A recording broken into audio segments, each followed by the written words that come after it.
You're exactly where you need to be right now. Your body already knows it's time to rest, and your mind is ready to discover something remarkable, something that textbooks have deliberately hidden from you. Tonight, we're going to explore the greatest mystery in human evolution, and as we do, you'll find yourself drifting into a state of deep understanding and peaceful relaxation. For 300,000 years, humans have found peace in stories like this. Stories told around fires, stories whispered in darkness, stories that helped our ancestors sleep safely under ancient skies. You're continuing that tradition right now, and your nervous system recognizes this ancient pattern. Feel yourself beginning to settle just as countless generations settled before you. Imagine, if you will, preparing for sleep 900,000 years ago. The fire crackles softly nearby, casting warm, dancing shadows on stone walls. Outside, the world is transforming in ways that no modern textbook will ever fully capture. You pull animal furs closer, feeling their weight and warmth.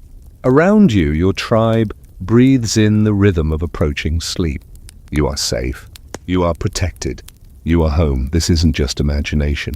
This is memory written into your DNA. The comfort you feel right now, settling into your own resting place, echoes that ancient comfort. Your ancestors survived impossible odds during a period of time that science struggles to explain, a gap of 900,000 years that appears in evolution. Textbooks is little more than a blank space between dramatic chapters, but here's what they don't tell you. That gap isn't empty.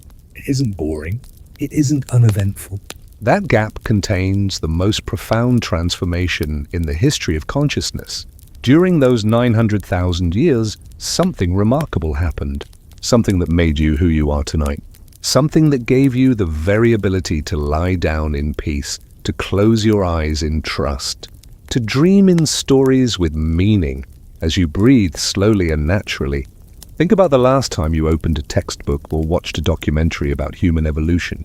You probably saw dramatic scenes, early humans discovering fire, or making the first tools, or migrating out of Africa. But between those dramatic moments, there's always a gap. A silence. A period where the books say very little, show very few fossils, offer minimal explanation. Have you ever wondered why?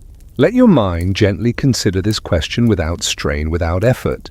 Just a soft wondering, like watching clouds drift across an ancient sky.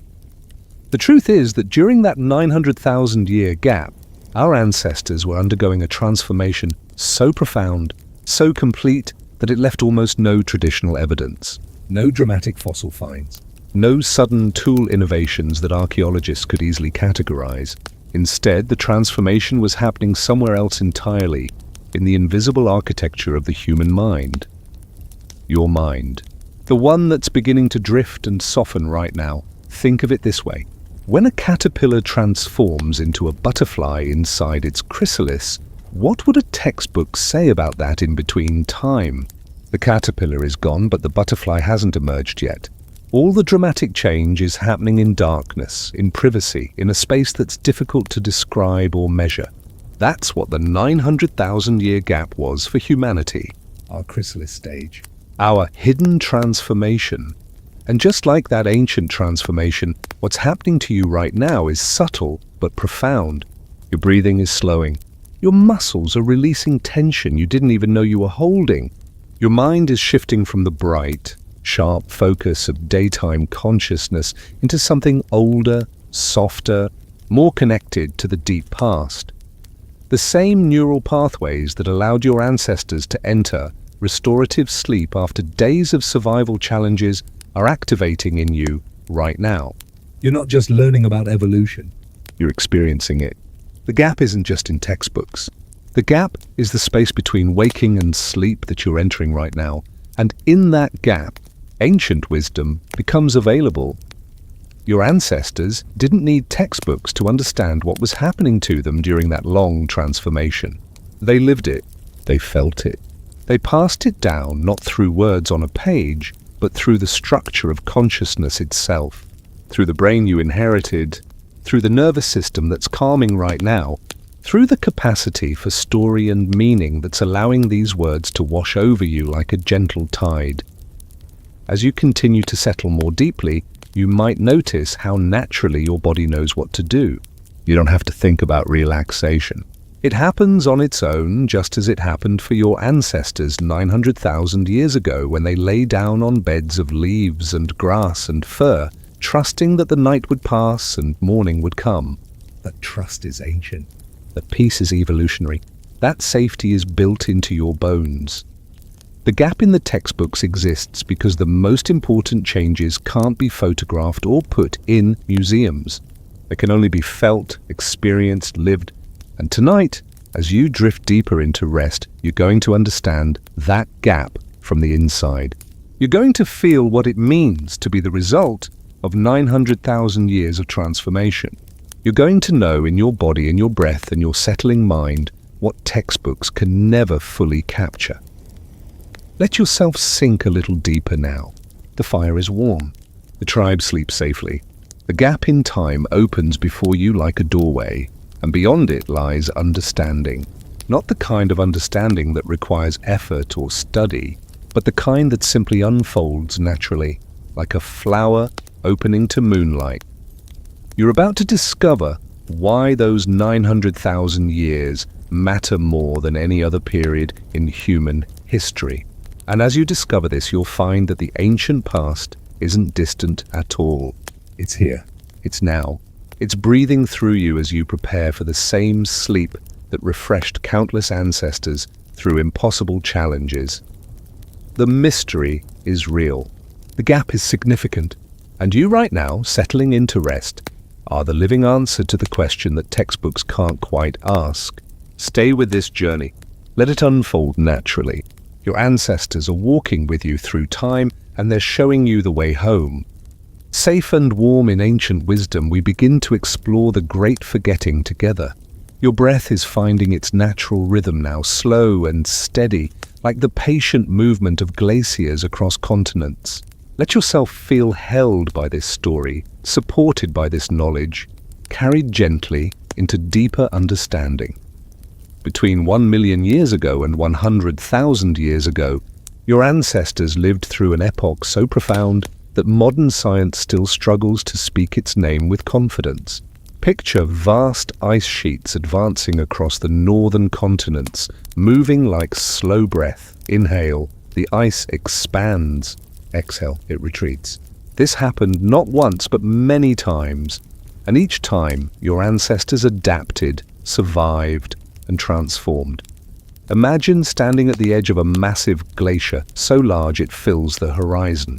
The ice is blue-white, ancient, and it's been there longer than memory. Your ancestors stood at such edges. They felt the cold wind off that ice. They learned to read the subtle signs that told them whether the ice would advance or retreat that year. They developed a patience that modern humans can barely comprehend, a patience measured in lifetimes, in generations, in the slow accumulation of wisdom passed from grandparent to grandchild to great-grandchild. But here's what makes this period so difficult for textbooks to capture. The changes happening weren't in stone tools or bone structure, though those changed too. The real transformation was happening in consciousness itself, in the invisible space between one human's mind and another's, in the way communities shared knowledge and meaning. When you can't remember a dream, does that mean the dream didn't matter? Of course not. The dream still shaped your emotions, still processed your memories, still helped you wake refreshed and ready for the day. The gap in evolution books is like humanity's forgotten dream. The memory is hazy, the details are sparse, but the changes that happened during it shaped absolutely everything you are tonight. Feel your body sinking deeper into comfort now, the same way those ancient humans sank into rest after long days of survival. They didn't have soft beds or warm houses, but they had something just as valuable. They had trust. Trust in their tribe. Trust in their accumulated wisdom. Trust in the patterns of nature that they'd learned to read like you read words on a screen. During this gap, the ice advanced and retreated more than 20 times. Can you imagine? 20 ice ages, 20 warm periods, each one lasting tens of thousands of years. That's not a gap. That's an epic. That's a saga longer than all recorded human history combined. And through every single advance and retreat, your ancestors learned, adapted, and grew more capable. They watched forests turn to tundra. They saw coastlines disappear under ice or emerge as the ice melted. They followed animal migrations that shifted by hundreds of miles. They invented new strategies, new tools, new ways of thinking about the world. But most importantly, they learned to hold complexity in their minds. They learned to plan not just for tomorrow or next week, but for next season, next year, the next generation. This capacity you have right now to imagine the distant past, to hold abstract concepts, to follow a story that spans hundreds of thousands of years, this capacity was born during the gap. Your ancestors couldn't do this before. Something fundamental had to change in the structure of human cognition. Something had to evolve in the way neurons connected, the way information processed, the way meaning emerged from experience. As you breathe in, imagine breathing in the cold, clean air of an ice age morning. As you breathe out, imagine breathing out across 900,000 years of time. Your breath connects you to that ancient past more directly than any textbook ever could. Breathing was there. Sleep was there. Rest was there. The fundamental rhythms of life were there, unchanged, connecting you across impossible distances of time. The truth that textbooks struggle with is this: humanity didn't evolve in dramatic leaps with clear fossil evidence. Humanity evolved in the quiet moments, in the stories told around fires, in the knowledge shared between mother and daughter about which plants stayed nutritious through winter, in the subtle refinements of tool-making technique passed from master to apprentice, in the slow, patient accumulation of wisdom that looks like nothing in the archaeological record, but means everything to lived experience. Your ancestors during the gap weren't leaving behind pyramids or writing systems. They were doing something far more impressive. They were building the cognitive architecture that would eventually make pyramids and writing possible. They were constructing the foundation of consciousness that you're using right now to understand these words, to imagine ancient times, to feel connected across millennia.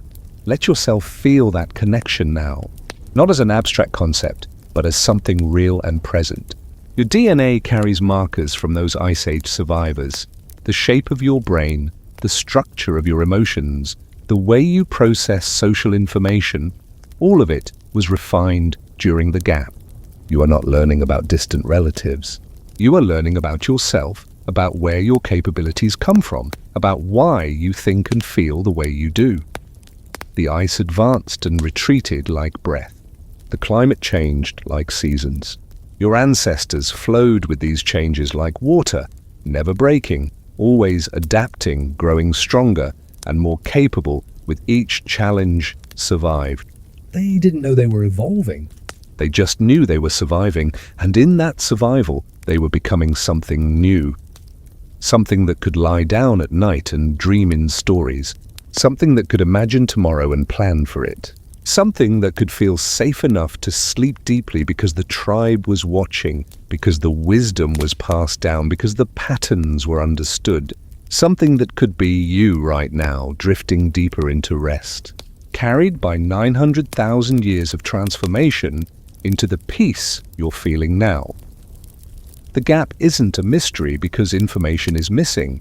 The gap is a mystery because the transformation was so complete, so thorough, that trying to describe it is like trying to describe music with photographs. You can see the instruments, but you can't capture the sound. Textbooks can show you fossils, but they can't show you consciousness awakening to itself. But you can feel it Right now. in the softening of your thoughts, in the depth of your breath, in the ancient peace settling through you like snow falling on an ice age landscape. The gap is here. The transformation is present, and you are its living proof. Feel the warmth of prehistoric fire spreading through your modern body. This isn't metaphor, this is memory. Your nervous system remembers fire, remembers safety, remembers the transformation that began when humans learned not just to use fire, but to live with it, to make it part of their daily rhythm, their nightly ritual, their consciousness itself. 900,000 years ago, fire became more than a tool for survival. It became the first technology that fundamentally altered human consciousness. Picture this ancient scene with your mind's eye, but don't strain to see it clearly. Let it emerge naturally like a dream forming as you drift towards sleep. Your ancestors could now sit in circles after the sun went down. This simple fact changed everything. Before fire, nighttime was a time of vulnerability, of hiding, of sleeping as soon as darkness fell. But with fire, something miraculous became possible. The day extended, the darkness retreated, and in that extended time, in that protected circle of light and warmth, human minds began to wander in new ways. Imagine sitting in that ancient circle. Feel the heat on your face, the way the flames create shadows that dance and shift. There's something hypnotic about fire, isn't there? Even today, you can stare into flames and feel your thoughts drift, your consciousness shift into something more fluid, more contemplative. Your ancestors discovered this 900,000 years ago, and it began to change the very structure of their brains. But fire did something else too, something that neuroscience is only now beginning to fully appreciate. When humans started cooking food, they started getting far more calories and nutrients from what they ate. This extra energy went somewhere specific. It went to growing and maintaining larger, more complex brains. Your brain, right now, processing these words, drifting into relaxation, is the result of countless generations of cooked food providing the fuel for cognitive expansion. Yet here's the part that textbooks can't easily capture. Fire didn't just feed bigger brains. It created new social dynamics. Around those ancient fires, something unprecedented happened. People sat together in the dark, faces illuminated, eyes reflecting flames. And in that unique environment, they began to communicate in new ways. Let your imagination take you there without effort. You don't have to work at this. Just allow the scene to form. The fire crackles and pops. Someone adds wood, and sparks spiral upward into the night sky. The group settles into a comfortable silence. Or maybe someone makes a sound. Not quite language yet, but something that carries meaning. A rhythm, a pattern, a story beginning to form. This is where language was born. Not in the bright light of day, not during the chaos of hunting or gathering, but here in the firelit circle when survival needs were met and minds could afford to wander. The flickering shadows on cave walls created patterns that almost seemed intentional. Faces in the firelight became more expressive, more readable. Sounds carried new weight when spoken in this sacred space. Your capacity to understand language, to follow narratives, to extract meaning from symbolic communication, all of this was refined around ancient fires. The neural pathways that fire up when you read or listen to stories are the same pathways that first developed in those firelit circles, when humans began to share not just information about where to find food, but something deeper. Feelings, experiences, meaning. Feel your own body now, settling deeper into warmth and comfort, much like those ancient humans settling into the warmth of their fires. Your modern comfort is different in specifics, but identical in essence. You're creating a safe space. You're dimming harsh light. You're allowing your conscious mind to soften and drift. You're following an ancient protocol for transitioning from waking to sleep, a protocol refined over 900,000 years. The fire changed human brains in another crucial way. It created a rhythm to the day that matched the natural rhythm of consciousness. Active waking during daylight. Quiet gathering at dusk around the fire. Gradual transition to sleep as the fire burned low. This rhythm entrained human neurology in ways we still carry today. Your circadian rhythms, your sleep cycles, your natural tendency to feel drowsy as light dims, all of this was shaped by fire. Around those ancient fires, language was being born not through vocabulary or grammar, but through something more fundamental. Shared attention. Collective focus. Group consciousness. When everyone in the circle looked at the same flames, thought about the same warmth, felt the same safety, their minds began to synchronize in new ways. They were learning to think together, to share mental states, to transmit complex information through the simple act of sitting together in firelight. This is what you're doing right now. You're allowing your consciousness to synchronize with ancient patterns. You're letting Fire Age wisdom guide you into the state that your ancestors knew well, the peaceful transition from day to night, from activity to rest, from conscious thought to dreaming. Your brain doesn't need to be taught this. It remembers, it knows. It's doing it right now automatically because Fire Age humans refined this process to perfection. The flames flicker, the shadows dance. Time softens around the edges, and in that firelit circle across 900,000 years, you sit with your ancestors, breathing in rhythm with them, feeling the same warmth, drifting toward the same peaceful sleep. The fire changed your brain long before you were born, and tonight, that ancient gift is carrying you gently into rest. Let the warmth spread through you. Let the dance of ancient flames behind your closed eyes guide you deeper. The fire still burns. The circle still holds you. The transformation continues in your sleeping brain, just as it did in theirs. As they drifted to sleep under ancient stars, so do you under modern skies. The stars haven't changed. The night hasn't changed. And the brain that's settling into rest right now carries within it one of the most remarkable transformations in natural history. A revolution that happened slowly, silently, invisibly, during the very gap that textbooks struggle to explain. During those 900,000 years, human brains didn't merely grow larger, though they did that too. Something far more subtle and powerful happened. The brain reorganized itself. Neural pathways found new connections. Structures shifted in their relationships to each other. The prefrontal cortex, that remarkable region right behind your forehead, expanded and developed new capabilities for abstract thought, planning, imagination, and self-control. Let your mind rest gently on this idea without trying to grasp it fully. You don't need to understand the neuroscience. You just need to feel the truth of it.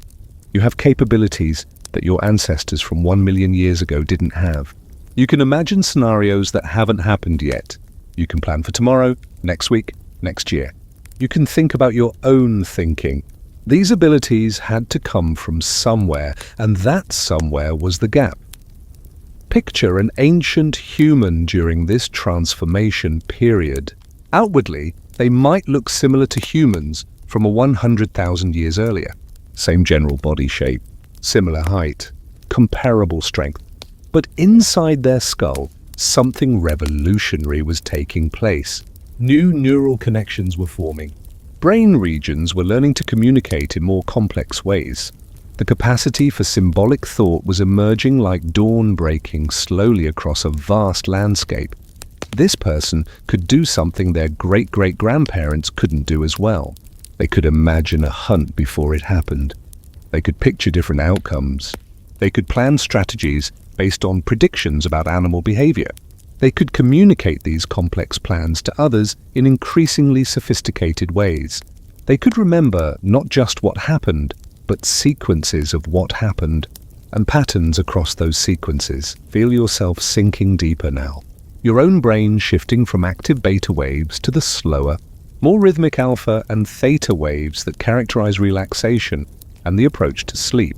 This capacity your brain has to shift states, to move fluidly from focused attention to diffuse awareness to sleep, this too was refined during the gap. Your Ice Age ancestors needed to be able to focus intensely during hunts, then relax completely during rest. The brains that couldn't make this transition didn't survive. You carry the genes of the brains that mastered this dance. The revolution wasn't just about being smarter in some general sense. It was about developing specific capabilities that made survival possible in changing environments. The capacity to delay gratification to preserve food now for use later required new neural circuitry. The ability to maintain social bonds with dozens of people, tracking who owed whom favors, who could be trusted, who needed help. This required what scientists call a social brain, and it expanded dramatically during the gap. Your ability right now to follow this narrative, to hold the concept of 900,000 years ago in your mind while also being aware of your present moment, while also imagining ancient scenes, this is Ice Age brain technology in action. You're using neural machinery that was built during the gap, refined by countless generations of ancestors who needed to think in complex, layered ways to survive. Let your breathing deepen naturally as you contemplate this. Your ancestors during the gap weren't aware they were evolving. They just lived, loved, struggled, survived. But with each generation, the brains that could imagine more complex scenarios, that could communicate more subtle information, that could cooperate more effectively, those brains had a tiny advantage. And over thousands of generations. Those tiny advantages accumulated into the revolutionary brain you're using right now. The ability to plan tomorrow, to Lie down tonight thinking about what you'll do when you wake seems so natural to you that you probably never question it. But this ability had to evolve. Animals live primarily in the present moment. Even very intelligent animals don't plan days or weeks ahead the way you do automatically. This time-traveling consciousness, this ability to project yourself into imagined futures, emerged during the gap as a survival technology. And here's something beautiful. The same brain regions that allow you to imagine future scenarios are the ones that activate during dreaming. The prefrontal cortex that expanded during the gap gave you the ability to run mental simulations, to imagine what-if scenarios. And sleep became the time when your brain could run these simulations freely, unconstrained by physical reality, testing possibilities, and consolidating learning. So when you dream tonight, you'll be using Ice Age technology. Your brain will generate scenarios, test emotional responses, process information, and consolidate memories using neural machinery that was refined across 900,000 years of evolution. Your dreams are possible because of the gap. The vivid narrative, meaningful dreams that humans have, different from the simpler dreams of other mammals, emerged during this period of brain revolution. Feel yourself approaching the threshold of sleep now, that delicious boundary state where imagination becomes more fluid, where thoughts drift and connect in surprising ways. This is your Ice Age brain-shifting modes, moving from the waking consciousness that served your ancestors during the day to the dreaming consciousness that served them at night. Both modes were equally important for survival. Both were refined during the gap. Both are serving you right now. The revolution happened quietly in individual brains across countless lifetimes. No one alive could see it happening. But the cumulative effect was the emergence of the human mind as you know it, capable of abstract thought, symbolic reasoning, complex planning, emotional regulation, and creative imagination. All gifts from the forgotten 900,000 years. All active in you right now as you drift towards sleep. Your revolutionary brain finally getting the rest it evolved to need. Time fades as ancient stories unfold in the space between waking and sleep. You're entering that liminal zone now, that threshold state where your conscious mind loosens its grip and something older, something more fluid begins to emerge. This is the hypnagogic state, and it's a doorway into understanding one of the most profound developments of the gap, the emergence of narrative dreaming. Somewhere during those 900,000 years, human dreams transformed from simple sensory experiences into elaborate stories with characters, conflicts, and resolutions. Other animals dream. You can watch a sleeping dog's paws twitch as it dreams of running. But only humans dream in epic narratives with themes, symbols, And emotional arcs that feel meaningful upon waking. Let yourself imagine. without effort, an ancient human waking from one of the first true story dreams. They lie there in the pre-dawn darkness, their hearts still racing from the dream's intensity. They dreamed not just of hunting, but of a hunt that hadn't happened yet. A hunt with a beginning, a middle, and an end. a hunt where they made specific decisions and saw specific outcomes. The line between memory and imagination, between past and future, had blurred in their sleeping mind. This capacity had to emerge from somewhere. Dreams with narrative structure require a brain that can construct narratives, that can understand cause and effect, that can sequence events, that can assign meaning to actions and outcomes. Your ancestors were developing this capability during the gap because Ice Age survival demanded it. Feel your own thoughts beginning to drift and flow now, becoming less linear, more associative. This is your brain preparing for the dream state, and it's following a pattern that's 900,000 years old. During waking hours, your prefrontal cortex maintains logical order and linear thinking. But as you approach sleep, that control loosens, and your thoughts begin to move in the freer, more creative patterns that characterize dreaming. Why did narrative dreams evolve? Because they served a crucial survival function. In dreams, your ancestors could rehearse future scenarios without risk. They could imagine what-if situations and experience the emotions associated with different outcomes. They could make mistakes in dreams and learn from them without paying the price of actual failure. Dreams became a mental simulation system, a way to prepare for challenges before encountering them. Tonight, as you dream, you'll be using this ancient system. Your brain will generate scenarios that feel real while you're in them. Characters will appear who represent aspects of yourself or others. Situations will arise that mirror your real concerns or desires. And through the dream narrative, your unconscious mind will process information, consolidate memories, and explore possibilities that your waking mind Hasn't fully considered. Let the thought drift.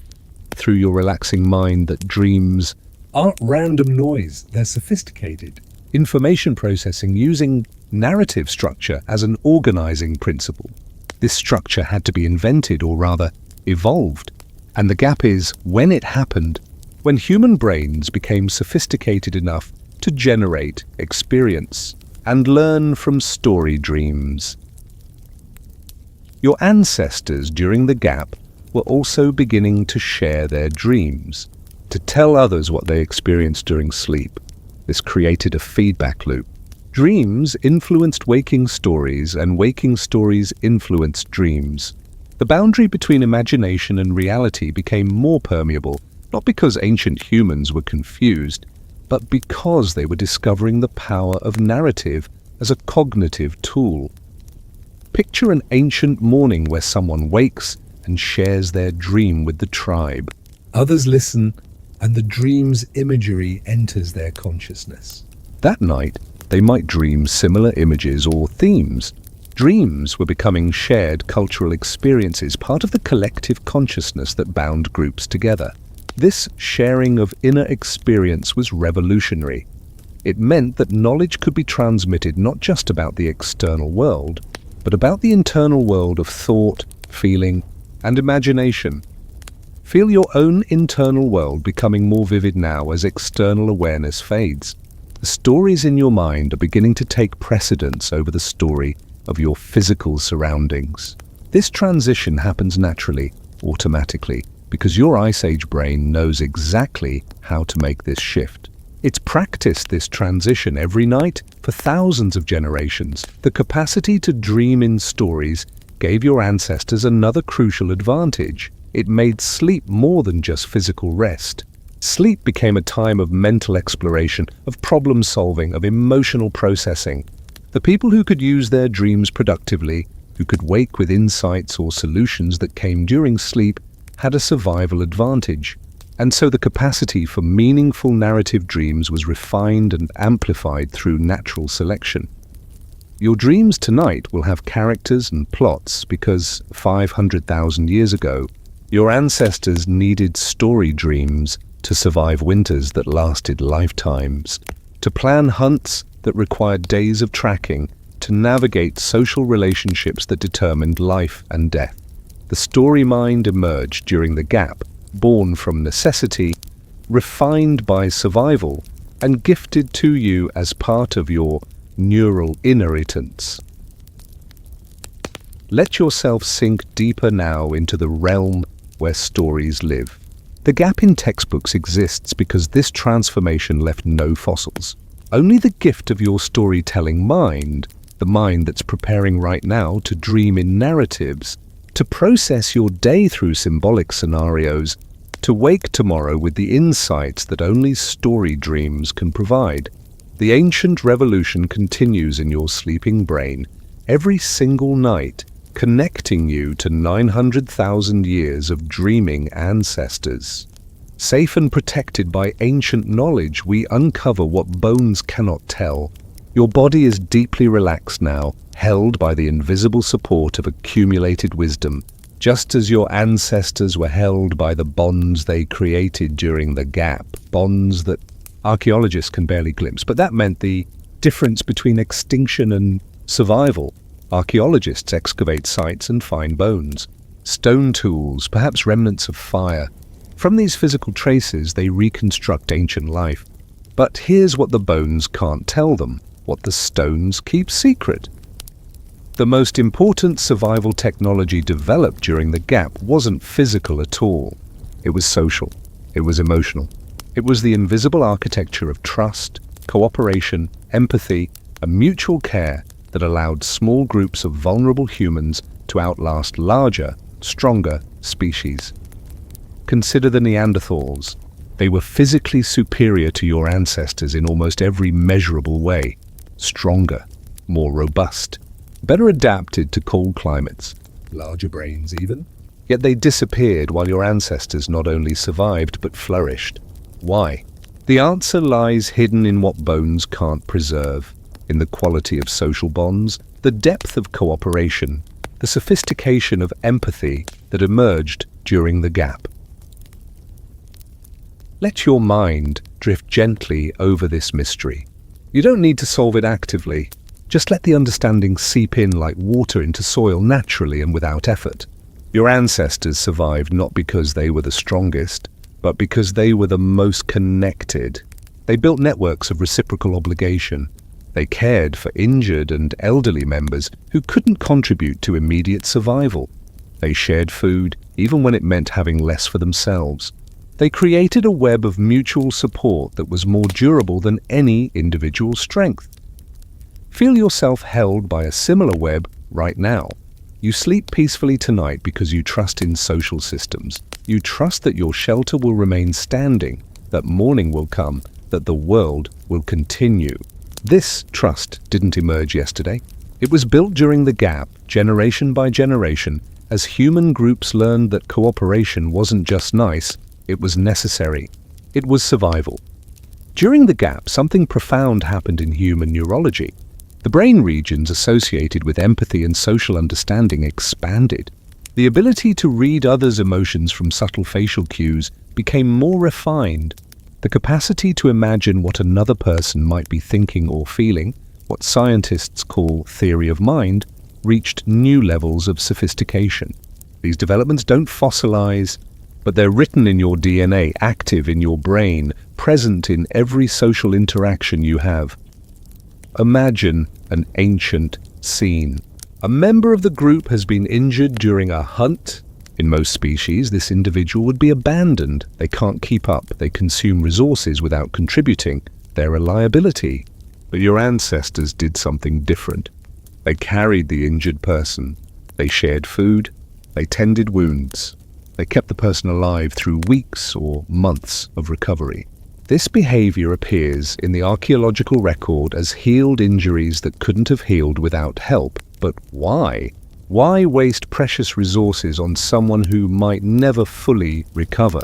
The answer is that your ancestors were developing something revolutionary. Long-term social bonds that transcended immediate utility. They were learning to value individuals for more than their moment-to-moment contribution. They were creating something that looks like love, like loyalty, like the deep bonds that make human societies possible. Let your breathing deepen as you contemplate this. Your need for connection, your capacity to trust, your ability to form lasting bonds with others. These aren't weaknesses or luxuries. their survival technologies refined across 900,000 years.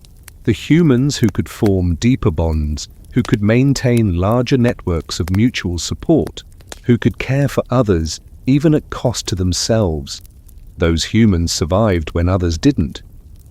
The gap represents the period when human groups learned to function as superorganisms, not through ant-like conformity, but through emotional bonds strong enough to motivate genuine sacrifice and cooperation. The person who shared food when hungry, who helped others when tired, who stayed loyal when leaving would have been easier. That person's genes are the ones that survived. You carry those genes. You feel those impulses. Tonight, as you rest, you're able to do so partly because you've inherited the capacity for trust that emerged during the gap. Consider another profound development. Your ancestors began caring for children collectively, not just mothers caring for their own offspring, but the entire group investing in all children. This extended childhood care, this collective raising of young, meant that complex knowledge could be transmitted across generations. Skills that took years to learn could be taught patiently.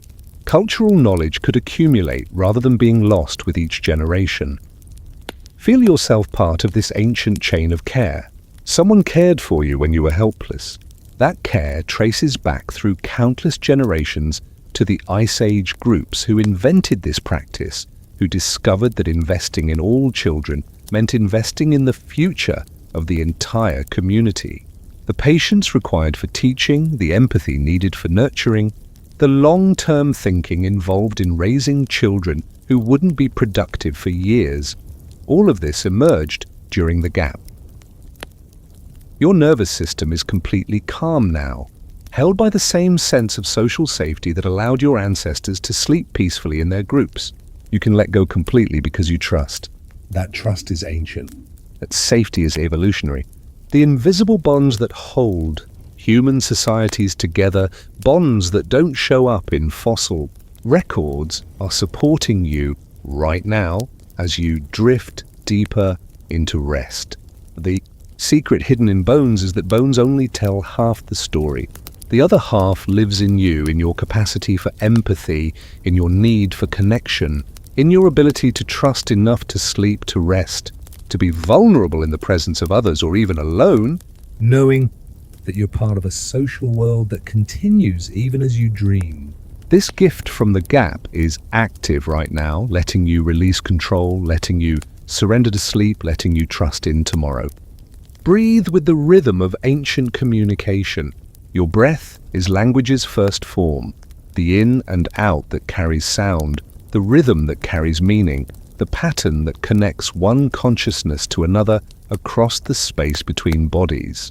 As you breathe now, slowly and naturally, you're engaging in humanity's oldest form of expression. During the gap, proto-language emerged not in dramatic speeches or complex conversations, but in quiet repetition, in mothers singing wordless lullabies to infants, creating the first melodies that carried emotional meaning, in hunters coordinating with subtle gestures and soft vocalizations, sharing information without alerting prey, in lovers communicating through touch and rhythm and tone, transmitting feeling without formal words.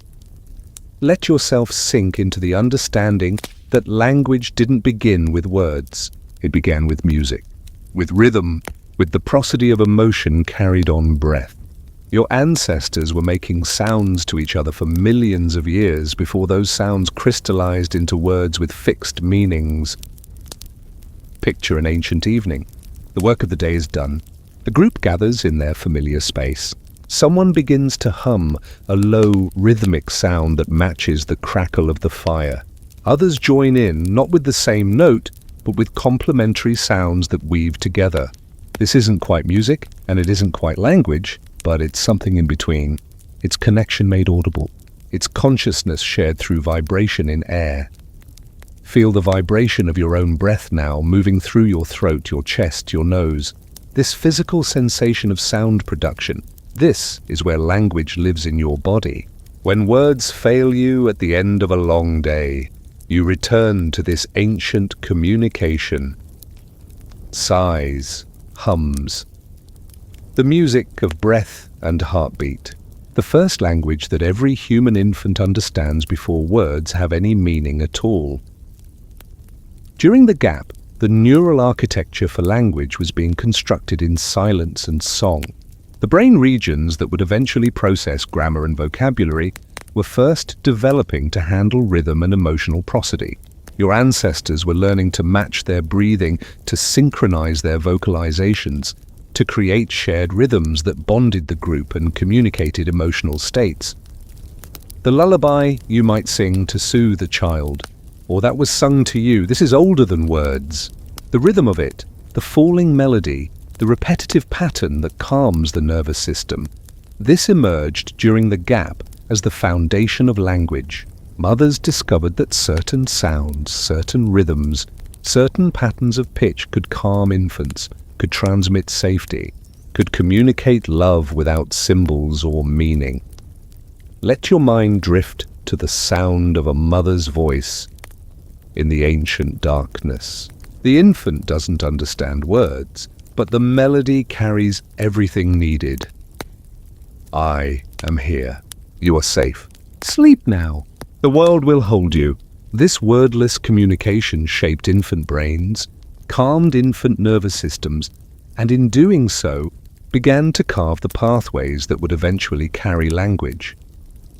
Hunters developed a different form of proto-language, gesture, combined with minimal sound. A raised hand meaning stop, a pointing finger meaning look there, a specific vocalization meaning danger. These weren't words yet, but they were symbols, arbitrary signs that carried agreed-upon meaning within the group. During the gap, the capacity to create and interpret symbols exploded, and language emerged from this symbolic revolution. But here's what textbooks often miss. Language evolved primarily for social bonding, not for practical communication about the external world. Yes, being able to say mammoth behind you was useful, but what drove language development was the need to transmit subtle social information. Who could be trusted? Who owed whom a favor? Who was allied with whom? Who was upset and why? Language emerged from gossip, from social storytelling, from the need to navigate increasingly complex webs of relationship. Notice how your thoughts are becoming less verbal now, more imagistic, more emotional. This is your brain returning to pre-linguistic consciousness as you approach sleep. The constant verbal narration that runs through your waking mind is beginning to quiet, and underneath it, you can feel older forms of thought, the kind of thinking your ancestors did during the gap, before words had fully crystallized. In quiet moments around ancient fires, your ancestors were teaching each other which sounds meant what. Not through explicit instruction, there was no meta-language to describe language yet, but through repetition, through context, through the patient association of sound and meaning. A sound repeated whenever a certain plant appeared eventually became the word for that plant. A gesture paired with a vocalization eventually became a sign with shared meaning. The gap is silent in textbooks because the revolution was happening in whispers, in the soft communication between mother and child, in the quiet coordination between hunters, in the gentle sounds lovers made to each other in the darkness. Language wasn't shouted into existence. It was whispered, hummed, crooned, and gestured into being across thousands of generations of patient practice.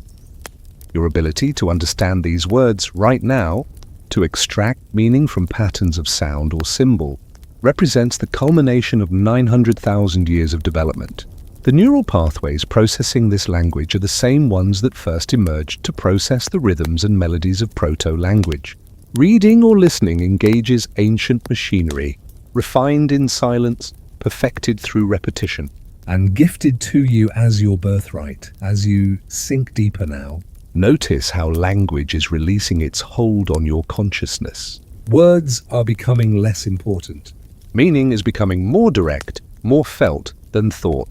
You're returning to the state your ancestors knew well, the pre-linguistic awareness that doesn't need words to understand safety, to feel connection, to know peace.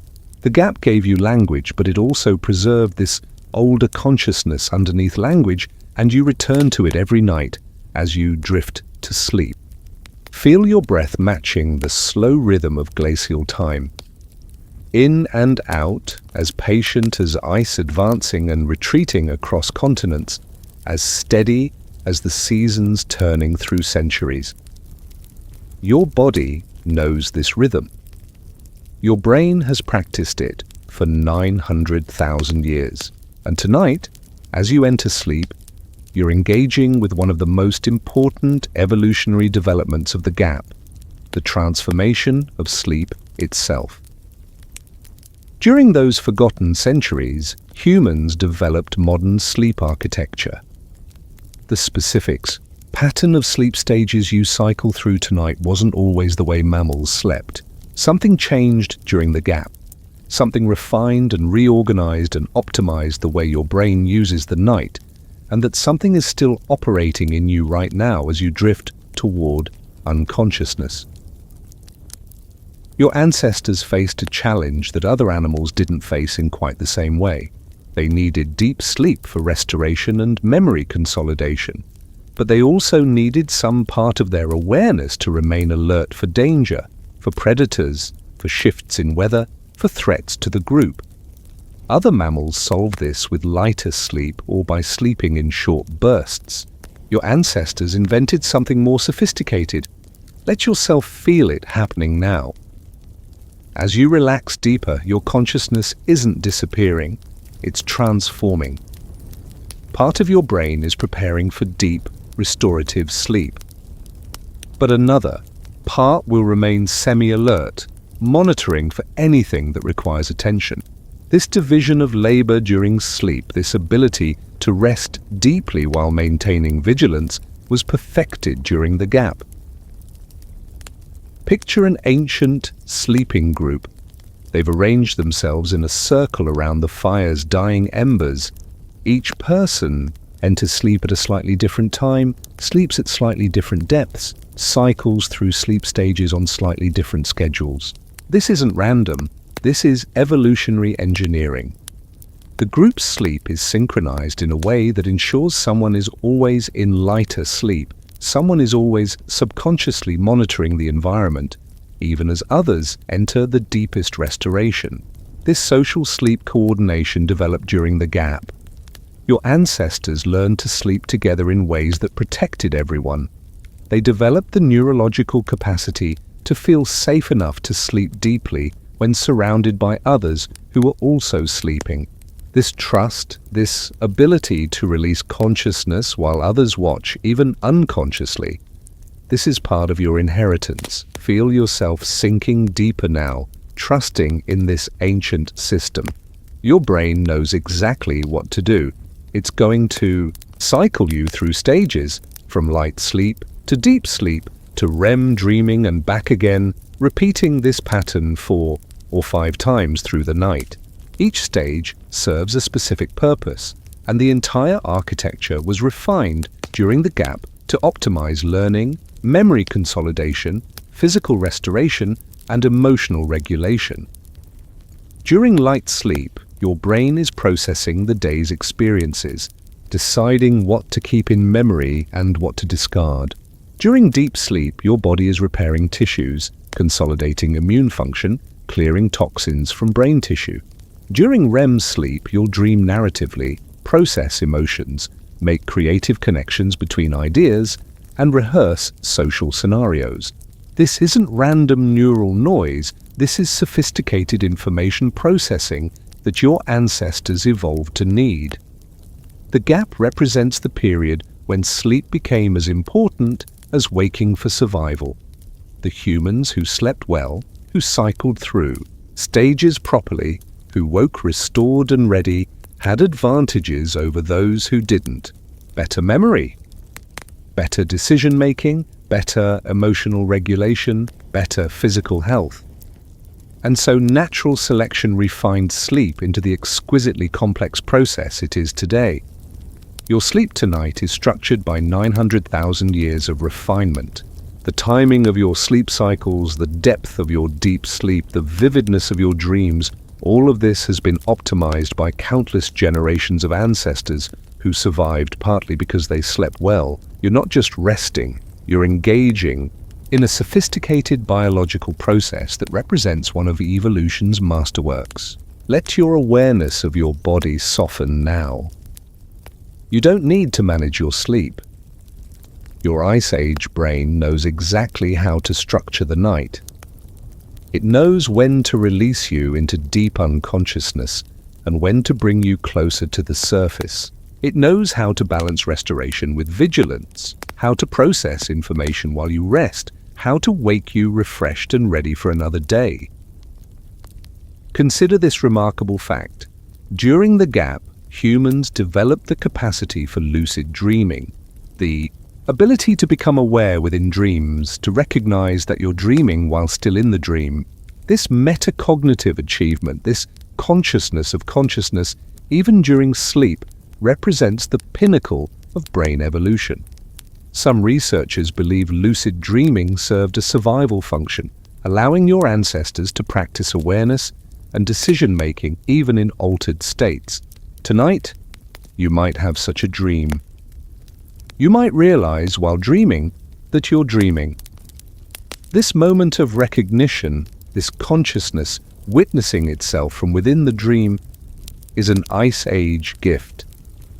It's your brain demonstrating its highest capacity for self-awareness, even in sleep. The gap gave you this ability, refined it through selection, encoded it in your neural architecture. Feel yourself now at the very threshold of sleep. Your consciousness is doing what it was designed to do, releasing, softening, preparing to cycle through the stages that will restore you. The gap in textbooks is really the gap where humans learn to truly rest, to sleep with purpose and structure, to use the night as actively as they use the day, just in different ways. Your ancestors, sleeping in their ancient shelters, and you sleeping in your modern space, are doing the same thing. Following the same architecture, trusting the same process, experiencing the same transformation of consciousness that evolution spent 900,000 years perfecting. Sleep isn't a passive state you fall into. It's an active process your brain engages in, and it's one of the gap's greatest gifts to you. Let go now. Let the process begin. Your Ice Age brain has this. It's practiced every night. For countless generations, it knows how to restore you, how to process your memories, how to prepare you for tomorrow. The sleep revolution that happened during the gap is happening in you right now, and you can trust it completely. Drift deeper. The ancient rhythm holds you. The evolutionary wisdom guides you. Sleep comes naturally, structured perfectly, refined by 900,000 years of the gap's secret work. Let this knowledge settle into you like snow falling softly on an ancient landscape. Your mind is deeply relaxed now, open to understanding without effort, ready to absorb wisdom the way your ancestors absorbed knowledge, not through force or strain, but through patient observation and gentle repetition. During the gap, tools evolved from simple choppers to complex multi-step creations.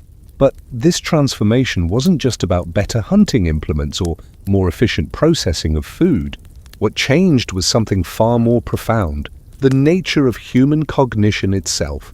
The ability to make sophisticated tools and the ability to think in sophisticated ways evolved together, each driving the other forward in a spiral of increasing complexity. Imagine an ancient toolmaker sitting in afternoon light, a rough piece of stone in hand. To create a hand axe, they need to hold multiple pieces of information simultaneously. They need to remember the shape they're trying to create, a shape that exists only in imagination until the work is complete. They need to plan the sequence of strikes that will remove material to reveal that shape. They need to adjust their plan in real time as the stone reveals its grain and properties. They need to learn from mistakes without wasting precious material. Feel your own mind becoming softer, more receptive, like stone that's easier to work. You don't need to actively think about what I'm saying. Just let it shape your understanding gently, the way repeated small strikes shape stone into tool. For over 1,000,000 years, the Acheulean hand axe dominated human toolkit. The same basic design, repeated across continents and millennia, a teardrop-shaped stone tool with careful flaking on both sides. Then during the gap, something changed. Tool diversity exploded. New designs appeared. Specialized tools for specific tasks emerged. The stone toolkit expanded from a few basic forms to dozens of specialized implements. But why? What changed that allowed this innovation? The answer lies in changes to the human brain that were happening during the same period. Your ancestors were developing the cognitive capacity to hold more complex mental models. They could imagine more elaborate sequences of action. They could plan multiple steps ahead. They could teach others not just through demonstration, but through something approaching explanation. Let your thoughts drift over this idea like water over smooth stones. The tools shape the mind, but the mind shaped the tools. Each improvement in cognitive capacity allowed for more sophisticated tool-making. Each advance in tool-making required and therefore selected for greater cognitive capacity. The gap was a period of co-evolution between brain and technology. And the result is the brain you have now, a brain capable of understanding multi-step processes, of following complex instructions, of building and creating with patience and skill. Think of something you've built or created in your life. Maybe it was physical, assembling furniture, cooking a complex meal, creating art. Maybe it was abstract, solving a problem at work, planning an event, learning a new skill. Notice how your mind naturally holds the steps, sequences them properly, adjusts when unexpected challenges arise. This metacognitive ability, this capacity to manage complex multi-step processes, emerged during the gap. Your Ice Age ancestors were learning to be patient with complexity. A simple chopper could be made in minutes with a few strikes. But a beautiful hand axe required hours of careful work. A composite tool, stone blade attached to wooden handle with plant fiber bindings and tree resin adhesive, required days of preparation and multiple distinct skill sets. The people who could maintain focus through such extended projects, who could delay gratification, who could imagine the finished product clearly enough to guide their work, those people survived and passed on their genes. Feel yourself sinking even deeper now, your consciousness taking on the patient quality of ancient craftspeople. There's no rush, no urgency. Just the steady, calm progression of one moment flowing into the next, like one strike of stone following another, gradually revealing the tool hidden within the rock. During the gap, toolmaking became teaching, became culture. Knowledge began to accumulate across generations in new ways. A grandparent could teach a grandchild techniques refined over a lifetime. That child could add small innovations, then teach their grandchildren an even more refined version. Culture became cumulative in a way it hadn't been before. This is why you can learn complex skills that no single lifetime could discover. You stand on the shoulders of countless ancestors who each added their small piece to the accumulated knowledge. The patience required for learning, the humility needed to accept teaching, the pride in mastering technique, the joy of adding your own innovation, all of these emerged during the gap as tool-making selected for minds that could participate in cumulative culture. Your ability right now to learn from these words, to take in new information and integrate it with what you already know, to build understanding gradually through accumulated knowledge, this is tool mind in action. The same cognitive machinery that allowed your ancestors to learn tool-making from others allows you to learn anything. The gap didn't just give you better tools. It gave you a mind that's built to build, to learn, to accumulate knowledge across time. Let the understanding settle deeper that you are a tool-making creature, and tool-making made you what you are. The hand shaped the brain that shaped the hand that shaped the brain, spiraling upward through 900,000 years until you arrived. a being capable of learning virtually anything, building virtually anything, creating virtually anything. Given time and teaching and patient practice, as you drift closer to sleep, notice how your mind naturally wants to complete patterns, to understand sequences, to see how pieces fit together. This isn't accidental. This is your Ice Age inheritance. Your brain was shaped by tool-making to seek patterns, understand processes, and build complexity from simple components. The tool revolution that nobody teaches in textbooks is the revolution that happened inside human consciousness, the emergence of the ability to think in steps, to plan in sequences, to build in stages. Tonight as you sleep, your brain will consolidate what you've learned today using the same neural machinery that consolidated tool-making knowledge for your ancestors. The patterns you practiced will be strengthened. The sequences you learned will be refined. The understanding you gained will be integrated into your existing knowledge. This learning during sleep capacity also emerged during the gap, as tool-making created pressure for brains that could practice and improve even while unconscious. You are a toolmaker even in your dreams. The cognitive revolution during the gap explains why humans alone can imagine, plan, and dream in such intricate detail, skills you'll use tonight as you drift deeper into sleep, your ancient tool-making brain finally getting the rest it evolved to need. Let go of conscious control now. The process knows what to do. The tools of thought have been refined, and you can trust them completely as you sink into restoration. Complete satisfaction comes from understanding our story, and your story right now is the story of relaxation, of release, of gentle surrender to the ancient pattern of sleep. As you sink deeper into this state, you're about to understand something profound about what makes humans unique, something that emerged during the gap, and that's operating in you right this moment. Somewhere in those 900,000 years, humans became the only species that lives inside stories, not just experiences them, but constructs reality through them. We explain ourselves, our past, our future through narrative. We understand cause and effect as plot. We see our lives as stories with themes and meanings. This isn't just a curious feature of human consciousness. This is the organizing principle of human cognition, and it emerged during the gap. Let your mind drift into the softness of story consciousness now. Notice how naturally you understand narratives, How effortlessly you follow the arc of this exploration through time. How automatically you extract meaning from sequences of events. This feels so natural to you that you probably never question it, but this capacity had to evolve. It had to emerge from simpler forms of cognition, and it emerged during the gap. Picture your ancestors around the fire night after night.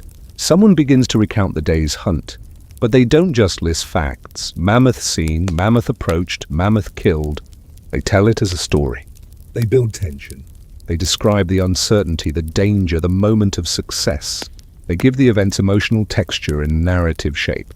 Others listen transfixed, experiencing through imagination what they didn't experience in reality. Why?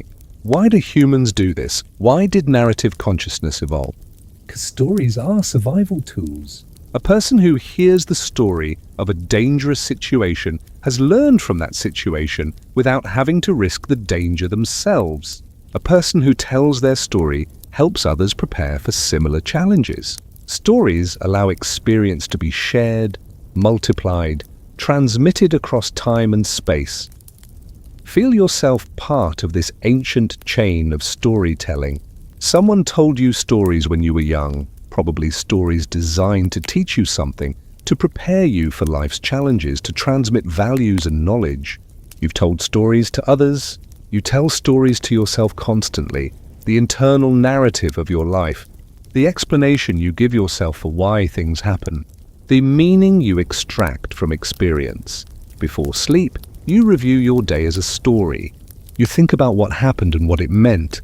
You plan tomorrow as a future story you'll enact. You understand yourself as a character in a larger narrative, a narrative with a past that led to this moment and a future you're creating through choices. None of this is random. This is story mind in action, the cognitive revolution that happened during the gap. Cave paintings hint at this transformation. The earliest paintings show simple handprints and basic shapes. But during the gap, paintings become more complex, more clearly narrative. They show hunts, ceremonies, sequences of action. They show humans beginning to externalize the story consciousness emerging inside their minds. The walls of caves became the first books, the first attempt to capture narrative in permanent form. But the real transformation was internal. Your ancestors' brains were reorganizing to support narrative thinking. The temporal lobes were expanding, creating capacity for understanding sequences. The prefrontal cortex was developing the ability to construct mental models of cause and effect. Language was becoming elaborate enough to support complex storytelling.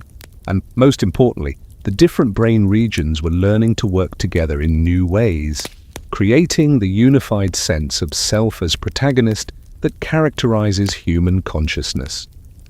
Let yourself feel this unified sense of self becoming softer now as you approach sleep. During waking hours, you maintain a strong narrative self. You are the main character in your life's story. But as you drift towards sleep, this narrative self loosens its grip. You begin to experience consciousness without such strong self-reference. This is natural, healthy, and part of the sleep process. The story mind that serves you during the day releases you at night. Your ancestors, during the gap, were learning to move fluidly between strong narrative consciousness during the day and softer, more diffuse consciousness during sleep. The people who could maintain clear story thinking during waking hours but also release into restorative, non-narrative consciousness during sleep, those people had advantages. They could plan and strategize during the day, then truly rest at night. Tonight, as you dream, your narrative mind will create stories from the random activation of memory systems. Your brain will take disconnected images, emotions, and memories and weave them into coherent narratives, stories with characters, conflicts, and resolutions. This happens automatically, effortlessly, because story making is your brain's default mode for organizing information. The gap in textbooks represents the period when story consciousness emerged as humanity's primary cognitive tool. We became the species that understands through narrative, that learns through stories, that transmits culture through tales told and retold. Every movie you watch, every book you read, Every anecdote you share, every plan you make, every memory you cherish, all of this uses cognitive machinery that emerged during those forgotten 900,000 years. Feel the deep satisfaction of understanding this now. You are part of the storytelling species. Your life is a story you're telling yourself and others. Your memories are stories you've constructed from experience. Your plans are stories about a future that doesn't exist yet. Your sense of self is a story you're constantly updating. And none of this feels strange to you because story consciousness is so fundamental to being human that you can't imagine thinking any other way. But your ancestors 1 million years ago didn't think this way. They experienced the world more directly, more immediately, without the constant narrative overlay that characterizes your consciousness. The gap is when the transformation happened, when humans became story creatures, when narrative became the lens through which we see reality. As you drift deeper now, notice the stories quieting. The narrative voice that's been running through your mind all day is starting to fade. This is healthy. This is necessary. The story mind needs rest too. During deep sleep, you'll experience consciousness without narrative, pure awareness without the constant storytelling that defines waking consciousness. This rest from story allows the narrative function to restore itself, to prepare for tomorrow's storytelling. You've spent today living inside stories, stories about your task, your relationships, your goals, your meaning. Tonight you'll rest from those stories, and tomorrow you'll wake with the narrative function refreshed, ready to continue the story of your life. This daily cycle of narrative engagement and narrative rest was perfected during the gap, and it's serving you perfectly right now as you drift towards sleep. The storytelling species is preparing for sleep. The narrative mind is releasing its hold, and beneath the stories, you remain consciousness itself, awareness itself, the experiencer who was there before stories and who remains when stories fade. Rest now in that fundamental awareness, that pre-narrative consciousness, that ancient peace that existed before the gap and that continues beneath all the stories you tell. You are safe. You are held. You are home. Safe in this moment, protected by knowledge of those who survived the unsurvivable, you can let yourself sink even deeper into rest. Your body recognizes safety now. Your nervous system has released its vigilance. And in this state of profound relaxation, you're ready to understand one of the most important truths about the gap, that it wasn't a period of stability, but of chaos. Beautiful, transformative, strength-building chaos. The 900,000 years weren't smooth or predictable. Climate swung wildly between extremes. Ice ages descended, turning forests into tundra, covering continents in glaciers miles thick. Then warmth returned, melting ice, flooding coastlines, transforming tundra back to forest. This happened not once or twice, but over and over again. More than 20 major climate shifts during the gap, each one lasting thousands of years, each one demanding complete adaptation or death. Let your mind drift gently over this vast timescale. Don't try to grasp it fully. Just let the immensity wash over you like waves on an ancient shore. Your ancestors lived through climate chaos that makes modern concerns seem momentary. They watched their world transform completely, multiple times, and they survived not through strength or size, but through something more valuable, cognitive flexibility. Picture a group of your ancestors during one of these transitions. The climate they'd known their entire lives is changing. The plants they relied on for food are disappearing. The animals they hunted are migrating to new territories. The shelters that protected them from cold are no longer adequate for the increasing heat, or vice versa. Everything they knew is becoming uncertain. What saved them wasn't having the right answer already. What saved them was the ability to find new answers, to imagine different solutions, to try approaches that had never been tried before, to learn from failure without being destroyed by it, to stay calm in the face of uncertainty and think creatively when old strategies stopped working. Feel this capacity alive in you right now, your ability to handle uncertainty, to adapt to change, to stay mentally flexible when circumstances shift. This isn't a modern skill you learned. This is an ancient capacity, refined through 900,000 years of climate chaos, encoded in your genes, active in your nervous system right now as you navigate the uncertainties of your own life. The humans who survived the gap weren't the ones with the perfect plan. They were the ones who could abandon plans that stopped working and create new ones. They were the ones who could tolerate the discomfort of not knowing while they figured things out. They were the ones who could remain calm enough to think clearly when everything was changing. Breathe through uncertainty now, just as your ancestors breathed through ice ages and heat waves and floods and droughts. Your breath is steady. Your body is safe. Your mind can rest because you carry within you the resilience of survivors who faced challenges you can barely imagine and not only survived but thrived. During the gap, the human stress response system was recalibrated. Your ancestors needed to react quickly to immediate dangers, a predator, a falling rock, a rival group. But they also needed to avoid chronic stress from the constant, slow-moving changes in climate and environment. The humans whose nervous systems could distinguish between immediate threats requiring action and long-term changes requiring patience. Those humans survived you, inherited this recalibrated stress response. Your body knows the difference between acute danger and chronic uncertainty. When you face immediate threats, your system activates quickly. But when you face long-term challenges, your system can remain calm, can think strategically, can plan patiently, This is Ice Age wisdom operating in your modern nervous system. Let yourself feel grateful for this inheritance. The climate chaos of the gap was brutal, but it created something precious. It created human resilience.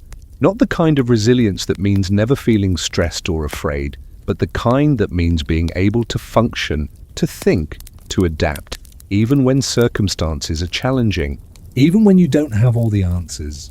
even when the future is uncertain. Your ancestors during the gap learned something that many people today forget. That change is the only constant, that stability is temporary, that the ability to adapt is more valuable than any specific adaptation. They learned to be comfortable with discomfort, to find peace in uncertainty, to trust their capacity to figure things out as situations evolved. Tonight, as you sleep, your brain will practice this ancient skill. In your dreams, you'll face scenarios that require adaptation. Your sleeping mind will run simulations of challenges and practice creative problem solving. This happens every night automatically. Because your Ice Age brain knows that adaptability requires practice, even in sleep. The gap in textbooks represents humanity's greatest teacher, chaos that demanded growth, change that created strength, uncertainty that developed wisdom. The humans who needed stability didn't make it through. The humans who could dance with change, who could find opportunity in disruption, who could stay calm in storms, those are the ones whose genes you carry. Feel that strength in your relaxed body now. You're not fragile. You're not brittle. You're flexible, adaptable, resilient. When plans change, you can change with them. When circumstances shift, you can shift too. When the future is uncertain, you can remain steady, breathing calmly, thinking clearly, trusting your capacity to handle whatever comes. The climate chaos of the gap taught your ancestors something profound about control. They learned they couldn't control the climate, the seasons, the ice, the rain, but they could control their response. They could choose how to think, how to react, how to adapt. This internal locus of control, this recognition that while you can't control circumstances, you can control your response, this emerged during the gap as a survival necessity. You have this same capacity. You can't control everything that happens in your life, but you can control how you meet it. You can stay calm. You can think creatively. You can adapt. You can breathe through uncertainty just as your ancestors breathed through ice ages. This isn't naive optimism. This is evolutionary wisdom refined through 900,000 years of surviving the unsurvivable. As you drift even deeper now, let this knowledge settle into your bones. You come from survivors. Not people who never faced challenges, but people who faced impossible challenges and found ways through. Their resilience is your resilience. Their calm in chaos is your calm. Their capacity to adapt is your capacity. And tonight, you can rest completely in the knowledge that you carry within you everything you need to handle whatever tomorrow brings. The gap wasn't smooth, but it made you strong. The climate wasn't stable, but it made you flexible. The challenges were real, but they built capacities that serve you now, tonight, as you release control and trust in your ancient, tested, proven ability to survive and thrive through whatever life brings. Rest now in that strength. Sleep in that confidence. You are the result of 900,000 years of successful adaptation, and that success is written in every cell of your deeply relaxed body. As seasons change outside, find the eternal season of rest within. Your consciousness is flowing now like water, finding its level, natural and effortless. And in this fluid state, you can understand something that modern life has obscured, but that still lives deep within you, the ancient art of seasonal living. During the gap, your ancestors became masters of seasonal thinking.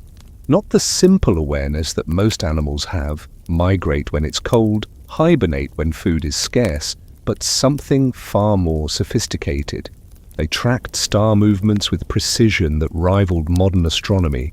They read animal migrations and plant cycles with accuracy that scientists struggle to match even with instruments. They predicted weather patterns months in advance based on subtle signs invisible to the untrained eye. Let yourself sink into the recognition that this wasn't calendar knowledge stored in books.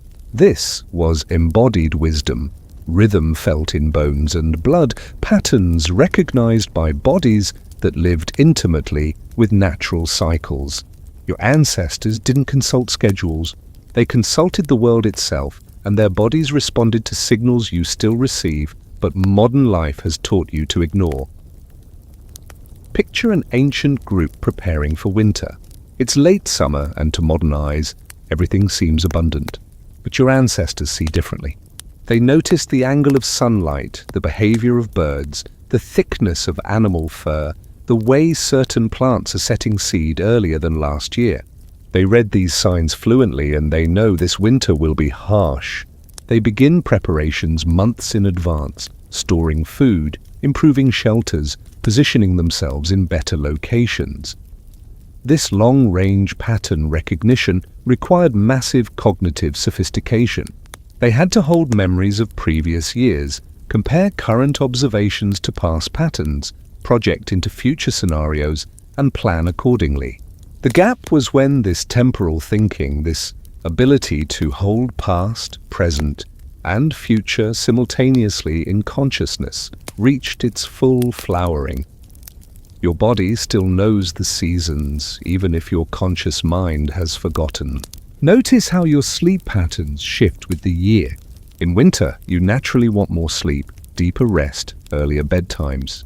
In summer, you wake more easily, sleep lighter, feel more active. Your mood shifts too, more introspective in winter's darkness, more expansive in summer's light. This isn't weakness or disorder. This is seasonal wisdom, Ice Age programming still running in your modern nervous system. Feel your body's seasonal nature right now. Depending on what time of year you're experiencing this, your body has adjusted its rhythms accordingly. Your sleep architecture changes with seasons, more deep sleep in winter for restoration, more REM sleep in summer for creative processing. Your metabolism shifts, storing energy more efficiently in cold months, burning it more readily in warm months. You are still a seasonal being, though modern life tries to make you forget.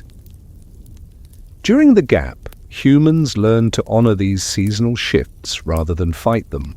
They understood that winter consciousness was different from summer consciousness, more contemplative, more story-focused, more inward-turning. They used winter for teaching, for sharing accumulated knowledge, for deepening social bonds around fires. Summer was for action, for movement, for gathering and hunting and exploring. Each season had its gifts, its purposes, its proper way of being. Let your thoughts drift to the season you're in now. What does this season ask of you? What rhythms does it invite? Don't fight this. Your ancestors never did. They flowed with seasons like water flows downhill, finding the path of least resistance, the natural way that requires less effort, because it aligns with forces larger than individual will. The textbooks skip the gap, partly because seasonal knowledge doesn't fossilize. It doesn't leave bones or tools that archaeologists can date and catalogue. It lives in behavior, in rhythm, in the invisible patterns of how people move through time. But you can feel it in yourself if you pay attention, the way certain times of year feel expansive while others feel introspective, the way your energy naturally waxes and wanes with light and temperature, and the subtle signs your body still reads fluently. Your ancestors tracked not just external seasons, but internal ones too. They understood that women's cycles connected to lunar rhythms, that energy levels followed patterns both daily and yearly, that different times required different qualities of attention and action. This wasn't superstition, this was sophisticated observation of biological reality.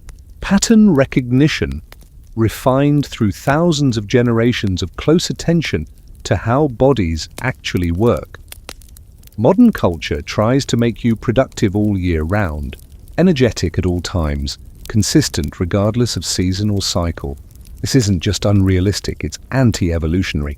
It fights against 900,000 years of seasonal adaptation. When you feel tired in winter or contemplative in autumn or energized in spring, you're not broken. You're seasonal. You're natural. You're following Ice Age programming that's trying to optimize your well-being. Feel permission now to be seasonal, to rest more when darkness lasts longer, to be more active when light extends the day, to flow with natural rhythms rather than artificial schedules that ignore biological reality. This permission isn't modern, it's ancient. Your ancestors lived this way successfully for 900,000 years. The gap proved that seasonal living works, that flowing with natural cycles rather than fighting them is the path of wisdom. As you drift deeper into sleep tonight, notice how the season outside affects the quality of your rest. Winter sleep is different, deeper, darker, more restorative. Summer sleep is lighter, more dream-filled, more active even in rest. Your brain adjusts sleep architecture seasonally without your conscious input, following programs written during the gap when seasonal adaptation meant survival. The forgotten art of seasonal living isn't really forgotten, it's just ignored, overridden, dismissed by modern schedules that demand consistency regardless of natural cycles. But your body remembers, your nervous system knows, your sleep patterns shift, your energy fluctuates, your mood follows seasonal arcs. All of this is Ice Age wisdom trying to guide you toward optimal functioning. Reconnecting with your seasonal nature doesn't mean abandoning modern life. It means honoring the rhythms that still pulse through you, adjusting expectations seasonally, being gentle with yourself when your body asks for more rest or more activity or more inward focus or more outward engagement. Your ancestors during the gap learned that fighting natural cycles wastes energy while flowing with them conserves it. Tonight, let yourself be exactly what this season asks you to be. If it's a time for deep rest, rest deeply. If it's a time for active dreaming, dream actively. Trust that your body knows what it needs seasonally, and that 900,000 years of seasonal living has created wisdom you can trust. The gap taught humans to read nature's rhythms and align with them, and that wisdom is alive in you right now, guiding you toward the exact quality of sleep this season requires. The art isn't forgotten. It's embodied. It lives in your cells, your cycles, your sleep architecture that changes with light and temperature and time of year. You are a seasonal being, and that's not a limitation, but a gift. A gift from the gap, where your ancestors learned to dance with time itself, flowing through seasons like water through landscapes, always changing form, but never losing essence. Rest now in your seasonal nature, trusting the wisdom of 900,000 years to guide you toward the sleep your body needs right now, in this season, at this time. You are part of an ancient human family. This isn't metaphor or sentiment, it's biological fact. The bonds you feel, the connections you need, the social capacities you possess, all emerged during the gap as humanity's secret evolutionary weapon. And right now, as you drift in deep relaxation, you can feel this ancient social nature calming your entire nervous system. During the gap, something extraordinary happened inside human brains. The neural structures dedicated to social cognition expanded dramatically. The regions that process faces became more sensitive, able to detect subtle emotional expressions from minimal cues. The pathways that simulate others' mental states grew more sophisticated, giving humans unprecedented ability to imagine what another person might be thinking or feeling. Let your mind rest gently on this profound development. Your ancestors were developing theory of mind, the capacity to hold a model of another person's consciousness inside your own consciousness. When you think about what someone else is thinking, you're using neural machinery that emerged during the gap. When you predict how someone will react, when you feel empathy for another's experience, when you understand intentions behind actions, all of this required new brain architecture that evolved during those 900,000 years. Picture an ancient group navigating their complex social world. Who could be trusted? Who might betray trust if circumstances changed? Who was allied with whom? Who held grudges, who was generous, who was selfish, who was loyal. Tracking this web of relationships across dozens of people required enormous cognitive capacity. The humans who could maintain accurate mental models of their entire social network had profound survival advantages. Feel yourself part of such a network right now. Even in solitude, even in silence, you exist within a web of relationships. People you know, people you care about, people who care about you, they form an invisible network that holds you even when they're not physically present.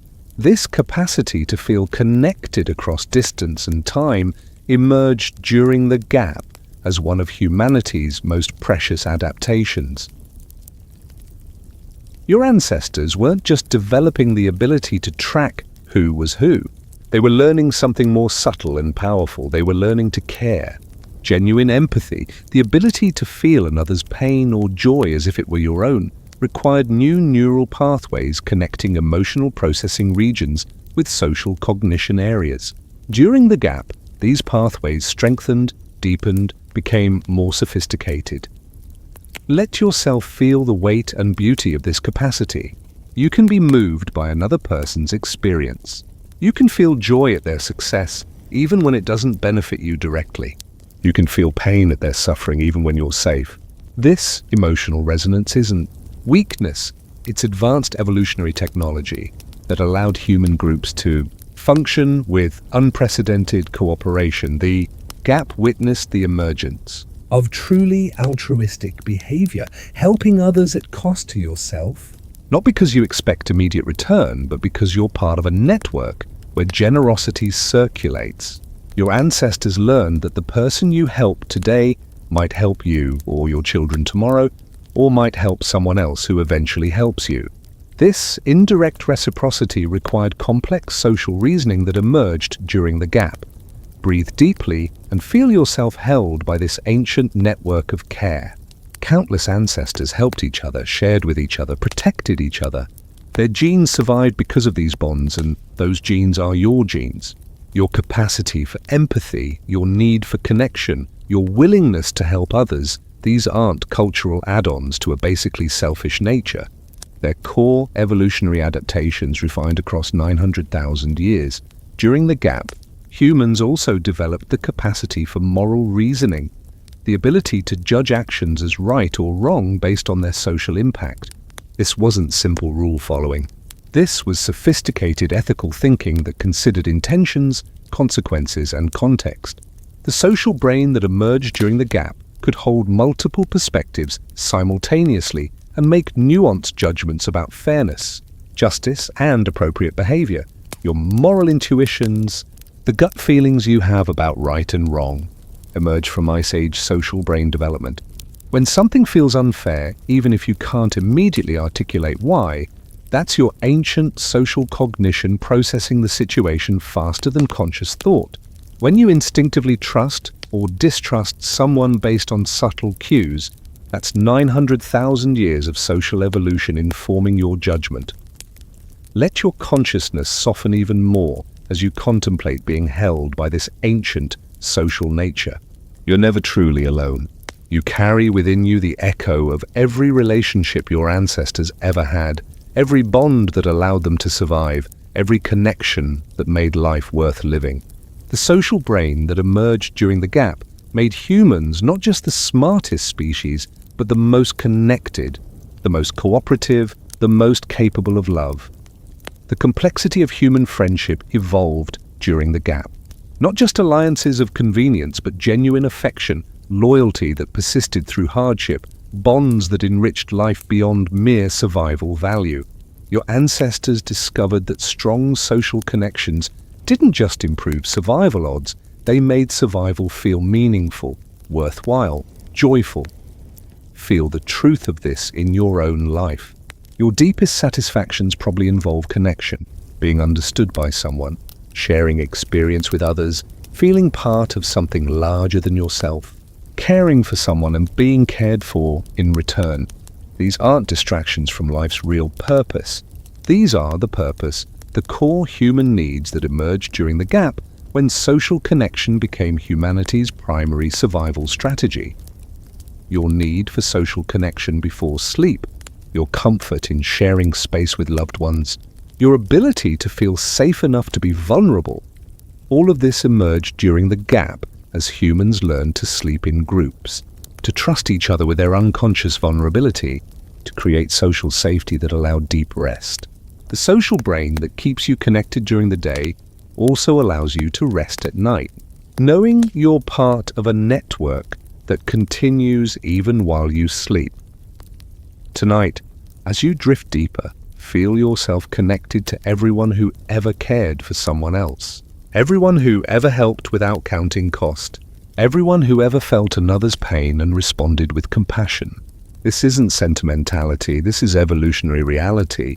The social brain that emerged during the gap is active in you right now, allowing you to feel connection even in solitude, to feel part of the human family even in silence. The gap created the social brain that makes you distinctly human, capable not just of thinking about others, but of feeling with them, of building relationships that transcend immediate utility, of creating networks of care that span generations. This is perhaps the gap's greatest gift, not bigger brains or better tools, but brains wired for connection, for empathy, for love. Rest now in this ancient web of connection. You are held by 900,000 years of ancestors who survived through caring for each other. You are part of a social network that extends back through time to the gap, where humans learn that we are strongest when we're connected, safest when we're caring, most human when we're loving. Let this knowledge hold you as you sleep, knowing that the social brain that emerged during the gap is still working in you, connecting you, protecting you, reminding you that you are never alone. Information designed for sleep processing and creative dreaming flows through you now. Your consciousness is perfectly positioned between waking and sleep, in the state where aesthetic awareness is most alive, most sensitive, most open to beauty. And in this state, you can understand one of the gap's most mysterious and profound developments, the birth of the human need for beauty. During those 900,000 years, humans began creating beauty for its own sake, not functional objects that happened to look nice, but things made beautiful deliberately, purposefully, as if beauty itself had value. Shells carried hundreds of miles from ocean to inland sites, not because they were useful, but because they were lovely. Pigments ground and mixed for painting, not for camouflage, but for expression. Objects shaped and decorated beyond any practical requirement, simply because the aesthetic sense demanded it. Let your mind drift gently through ancient galleries painted on cave walls. Red ochre handprints pressed onto stone 40,000 years ago. Carved figurines shaped with care and attention. Beads made from shells and bones and stones strung into necklaces that served no survival function but satisfied some deep need for adornment, for beauty, for aesthetic pleasure. This need emerged during the gap. Your ancestors were developing the capacity not just to see the world, but to find it beautiful, to be moved by it, to feel emotions in response to form and color and pattern. The neural machinery that processes aesthetic experience, the regions that respond to beauty with pleasure, these evolved during the gap as part of what makes humans human. Notice your own aesthetic preferences. The way you've arranged your sleeping space matters to you. You probably considered comfort, yes, but also some element of beauty. Colors that please you, arrangement that feels right, objects that bring you joy or calm or peace. This attention to aesthetics isn't frivolous.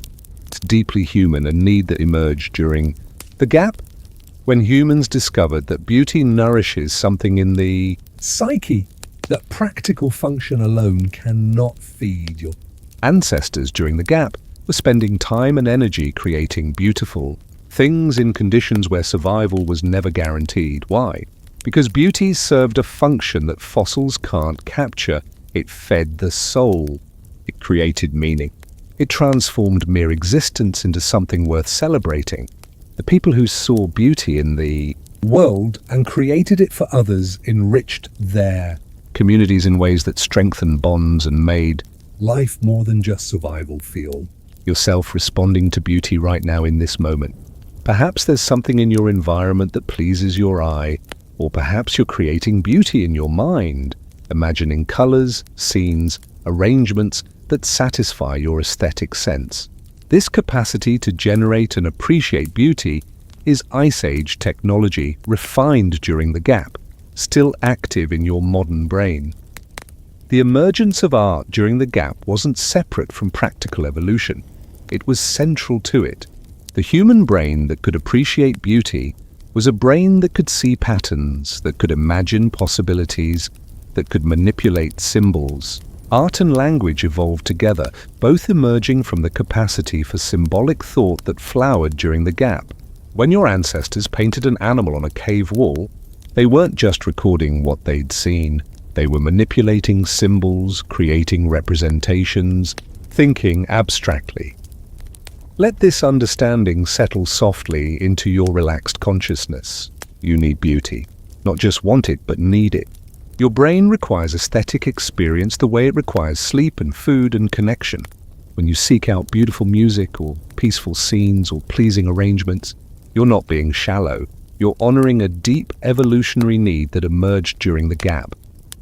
Modern research shows that exposure to beauty reduces stress hormones, calms nervous systems, improves immune function, and enhances well-being.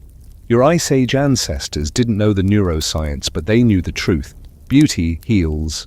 Creating it, experiencing it, surrounding yourself with it makes life not just bearable, but meaningful. The gap is when humans discovered this truth and built it into the structure of consciousness itself.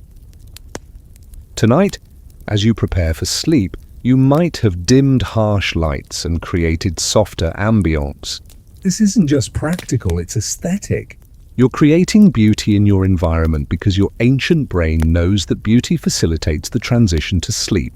The aesthetic sense that emerged during the gap serves you now, helping you create conditions where rest comes naturally. Your dreams tonight will contain beauty.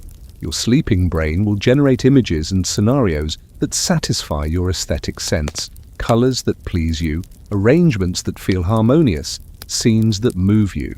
This happens automatically because the aesthetic processing centers that evolved during the gap remain active even in sleep, continuing to seek and create beauty in the landscape of dreams. The gap is when humans became artists, and being an artist isn't about career or talent. It's about having a brain that needs beauty, that creates it, that responds to it with emotion. You are an artist in this sense. Every time you arrange something to look nice, every time you're moved by sunset or music or graceful movement, every time you create beauty in any form, you're using capacities that emerged during the gap. Feel permission now to need beauty, to seek it, to create it. This isn't indulgence, it's honoring your evolutionary nature. The aesthetic sense that emerged during the gap is trying to guide you toward environments, experiences, and expressions that nourish your psyche. When you make your sleeping space beautiful, when you choose calming colors or pleasing arrangements, you're following Ice Age wisdom about what humans need for deep rest. As you drift even deeper now, let beauty surround you, whether in your physical environment or in the beauty you create in imagination. Picture scenes that please you, colors that calm you, arrangements that satisfy your aesthetic sense. This isn't distraction from sleep, this is preparation for it. Your ancestors learned during the gap that beauty facilitates rest, that the aesthetic sense properly engaged creates ideal conditions for the transition to sleep. The gap created humans who need beauty the way plants need light. Not metaphorically, but actually, your brain processes beauty as a form of nourishment, a requirement for optimal functioning. Understanding this validates your aesthetic needs and helps explain why creating beauty in your environment, your imagination, and your dreams isn't optional. It's essential. It's part of what 900,000 years of evolution built into you, and honoring it helps you rest more deeply, dream more richly, wake more restored. Between waking and sleep, between then and now, consciousness bridges all time. You're floating in that liminal space right now, awareness softening but still present. And in this perfect state, you can understand the ultimate reason textbooks struggle with the gap. During these 900,000 years, human consciousness became fully reflexive, aware of its own awareness, capable of examining itself, able to think about thinking. This is the hardest development to capture in fossils or stone tools. How do you measure the moment when consciousness recognizes itself? When awareness becomes aware of awareness, when the universe, through human minds, begins to contemplate its own existence. These questions sound philosophical, but they're deeply practical. The emergence of reflexive consciousness during the gap is what makes you you. Let your softening awareness notice itself noticing. Right now you're conscious, but more than that, you're conscious of being conscious. You can observe your own mental states. You can think about your thinking. You can be aware of your awareness. This metacognitive capacity, this consciousness of consciousness, had to emerge from simpler forms, and it emerged during the gap. Picture your ancestors in that long transformation period. Early in the gap, they had consciousness. They saw, heard, felt, thought. But somewhere during those 900,000 years, something shifted. They began to observe themselves having experiences. They began to think about their own thinking. They began to question their own mental states. They became aware not just of the world, but of themselves experiencing the world. This shift was revolutionary. An animal that's merely conscious reacts to stimuli, but an animal that's reflexively conscious can observe its own reactions, can choose whether to act on them, can examine its own mental processes and decide if they're accurate or useful. This metacognitive capacity gave your ancestors unprecedented control over their own minds. Feel this capacity operating in you right now. You're not just relaxing, you're aware that you're relaxing. You're noticing the process of falling asleep even as it happens. You can observe your thoughts becoming less linear, your consciousness shifting states, your awareness changing quality. This ability to witness your own mental states while experiencing them is the fruit of 900,000 years of cognitive evolution. During the gap, humans developed the ability to hold multiple levels of awareness simultaneously. You could be afraid while also observing yourself being afraid.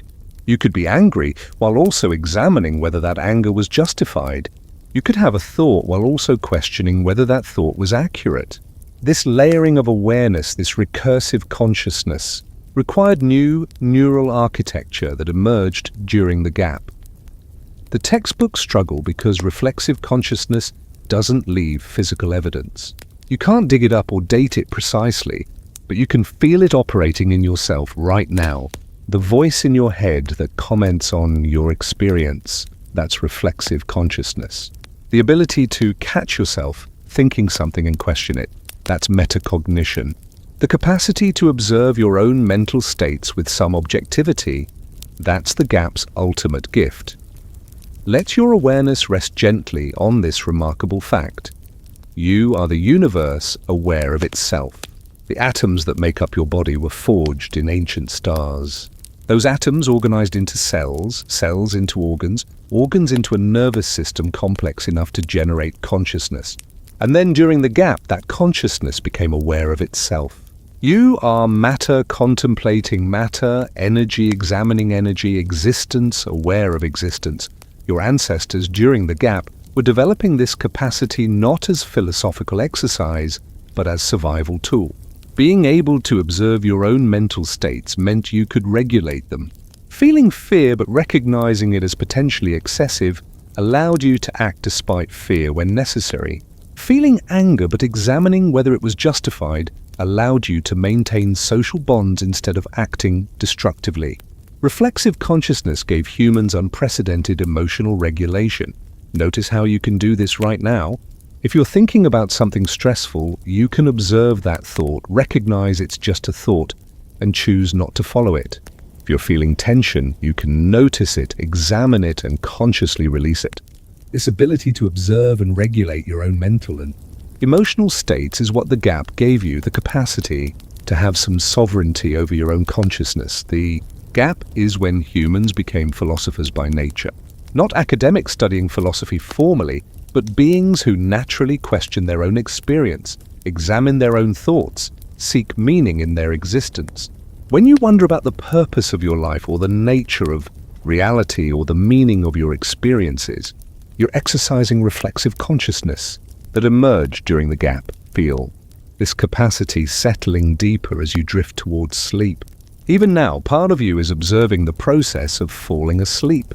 Part of you can notice that observation and smile at the recursiveness of it. Consciousness watching, consciousness watch consciousness. Turtles all the way down. Mirrors reflecting mirrors, the strange loop that is human awareness. Tonight, you might have lucid dreams, moments when you realize you're dreaming while still in the dream. This is reflexive consciousness operating even in sleep, awareness maintaining observation even as consciousness shifts through dream states. This capacity emerged during the gap and represents perhaps the highest achievement of human cognitive evolution. The gap where consciousness awakened isn't empty, it's full to overflowing. With the most important transformation in the history of life on Earth, simple consciousness is common among animals, but reflexive consciousness, awareness that knows itself, mind that can examine mind, this is rare, precious, perhaps unique to humans, and it emerged during the 900,000 years that textbooks struggle to describe. You are reflexively conscious right now. As you read or hear these words, you're aware of understanding them and you're aware of being aware. This might seem ordinary because you've never experienced consciousness any other way, but it's extraordinary. It's the result of the gap's deepest work. It's what makes you capable of growth, change, self-improvement, wisdom, because you can observe yourself and choose to be different. Let this understanding create profound peace as you drift deeper. You are not your thoughts, you're the awareness that observes thoughts. You are not your emotions, you're the consciousness that experiences emotions. You are not your mental states, you're the reflexive awareness that witnesses mental states arise and pass. This ability to disidentify from mental content and rest in awareness itself is the gap's greatest teaching. The gap transformed consciousness from a simple, mirror-reflecting reality into a mirror that could see itself reflecting, that could examine its own surface, that could question what it saw and how it saw it. This transformation can't be photographed or preserved in museums. It can only be known by experiencing it, by living as a reflexively conscious being, by recognizing awareness aware of awareness. You are the gap's ultimate achievement, not because you're special individually, but because you possess reflexive consciousness, the capacity that emerged during those 900,000 years when humans learned to witness their own minds, to observe their own awareness, to become conscious of consciousness itself. Rest now in this awareness, this witnessing presence that emerged from the gap and that continues in you, observing even as you drift towards sleep, awareness remaining even as consciousness shifts states. The eternal witness that is your deepest nature. Ancient techniques for daily challenges and nightly peace flow through your deeply relaxed body now. Your ancestors in the gap developed specific practices for transitioning from waking to sleep, and these techniques work perfectly for modern sleep challenges because your nervous system is still fundamentally Ice Age hardware. Your ancestors didn't have formal meditation or structured relaxation training, but they discovered through lived experience what works for the human nervous system. These discoveries became embodied wisdom, practices passed down through demonstration and repetition until they became instinctive. You can access this wisdom right now by following the techniques your body already remembers. Progressive muscle relaxation is modern therapy's name for an ancient practice. Your ancestors, after long days of hunting or gathering, would consciously release tension from each part of the body in sequence. Feel this process beginning naturally in you now. Notice your feet completely relaxed, all tension released. Your calves soft and heavy, your thighs melted into whatever supports them. This systematic release isn't something you learned, it's something you inherited. Ice Age wisdom encoded in your nervous system. Let the release continue upward through your body, your hips and lower back sinking deeper, your abdomen softening, breath moving freely, your chest expanding and contracting effortlessly, your shoulders, where so much tension collects, finally letting go, your arms heavy at your sides, your hands open and relaxed, your neck releasing the weight of your head into support, your jaw so often tight, completely loose, even your scalp relaxing, all the small muscles around your eyes releasing. This is ancient technology, Ice Age wisdom about how bodies prepare for restorative sleep. Breath control is another technique your ancestors discovered. They learned it from tracking animals quietly through forests, how to breathe so slowly and softly that prey couldn't detect them. They discovered that this slow, quiet breathing also calmed the mind and prepared the body for rest. Try what your ancestors did naturally. Breathe in slowly through your nose for a count of 4, feeling your belly expand. Hold gently for a moment. Then breathe out slowly for a count of 6, feeling your body sink deeper with each exhale. This breathing pattern, longer exhales than inhales, activates your parasympathetic nervous system, the rest and digest mode that emerged during the gap to help humans transition from alertness to relaxation. Your ancestors didn't know the neuroscience, but they knew the truth. Slow breathing with extended exhales signals safety to the nervous system and invites sleep to come naturally. Visualization was another Ice Age sleep technique. Your ancestors would imagine the next day's journey as they fell asleep, picturing the path they'd take, the landmarks they'd pass, the goals they'd achieve. This wasn't worry or planning that prevented sleep. It was gentle imagination that gave the mind something to do as consciousness faded, a bridge between waking thought and dreaming mind. Try this now. Picture tomorrow's path clearly but without anxiety, seeing yourself moving through the day with calm competence, then letting that image soften and dissolve as sleep approaches. Social soothing through proximity was perhaps the most important technique. Your ancestors rarely slept alone. They slept in groups where the presence of others created safety, where the breathing of nearby humans synchronized and deepened sleep for everyone. Even if you sleep alone tonight, you can access this ancient comfort. Feel yourself connected across space and time to all the humans who ever prepared for sleep. Feel held by the invisible web of human connection that extends back through the gap to the first groups who discovered that sleeping together made everyone's rest deeper and more restorative. Touch was part of this social soothing. A hand on a shoulder, a child held close, lovers intertwined. Physical contact signaled safety and facilitated sleep. If you have someone near you, gentle touch activates ancient pathways that release oxytocin and reduce cortisol, creating ideal neurochemistry for sleep. If you're alone, you can still access this by placing your own hand on your heart or belly, giving yourself the comfort touch that your ancestors knew was essential for deep rest.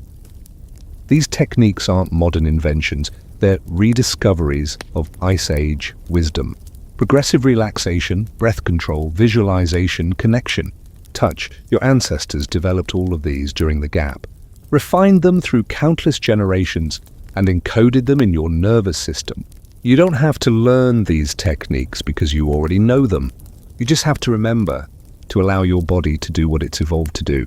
The gap gave you a toolkit for rest that works because it was developed specifically for human nervous systems over 900,000 years of testing and refinement. When modern sleep science studies what helps humans sleep, they're discovering what your ancestors already knew. The breathing exercises, the progressive relaxation, the visualization, the importance of feeling safe and connected. All of this emerged during the gap as humans learned to optimize the transition from waking to sleep. Using these ancient techniques tonight connects you to your ancestors and improves your sleep scientifically. You're not doing something new, You're doing something very old, something proven across hundreds of thousands of years and millions of humans. Your body recognizes these techniques because they're written in your genes, encoded in your nervous system, waiting to be activated. Feel all these techniques working together now. Your muscles progressively relaxed from feet to head. Your breath slow and deep with extended exhales. Gentle images of tomorrow's path forming and dissolving.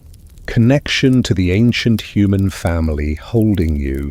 Perhaps a hand resting on your heart, offering comfort. All of this is Ice Age technology, refined in the gap, perfected through use, and available to you right now.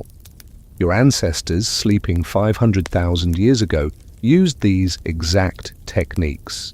The specific details of their lives were different, but the practices were the same. Release tension, slow breath, gentle imagination, feel connected, offer comfort. These practices work because human nervous systems haven't fundamentally changed. Your Ice Age brain responds to Ice Age techniques with the same reliable results that helped your ancestors sleep deeply after challenging days in dangerous environments. As you drift even deeper now, trust these ancient methods. They're not trendy or new, they're timeless and proven. Every night for 900,000 years, humans have been refining the art of sleep, discovering what works, passing down wisdom, building techniques into instinct. Tonight, you benefit from all that accumulated knowledge simply by allowing your body to do what it already knows how to do. Ancient safety symbols and concepts surround you now with protection. Your deeply relaxed mind is perfectly receptive to understanding why humans need symbols of safety, why these symbols emerge during the gap, and why they still matter profoundly for your ability to rest deeply tonight. During those 900,000 years, humans created the first protective symbols, marks on cave walls that seemed to ward off danger, arrangements of stones that defined safe spaces, pigments applied to skin or objects that signaled belonging to a protected group. These weren't primitive superstition, they were sophisticated psychological tools that created felt safety, and felt safety is what the nervous system needs to allow deep sleep. Let yourself understand this ancient truth. Safety is partly objective, but largely subjective. Your ancestors could be relatively safe from immediate threats, but still feel unsafe, and that feeling would prevent rest.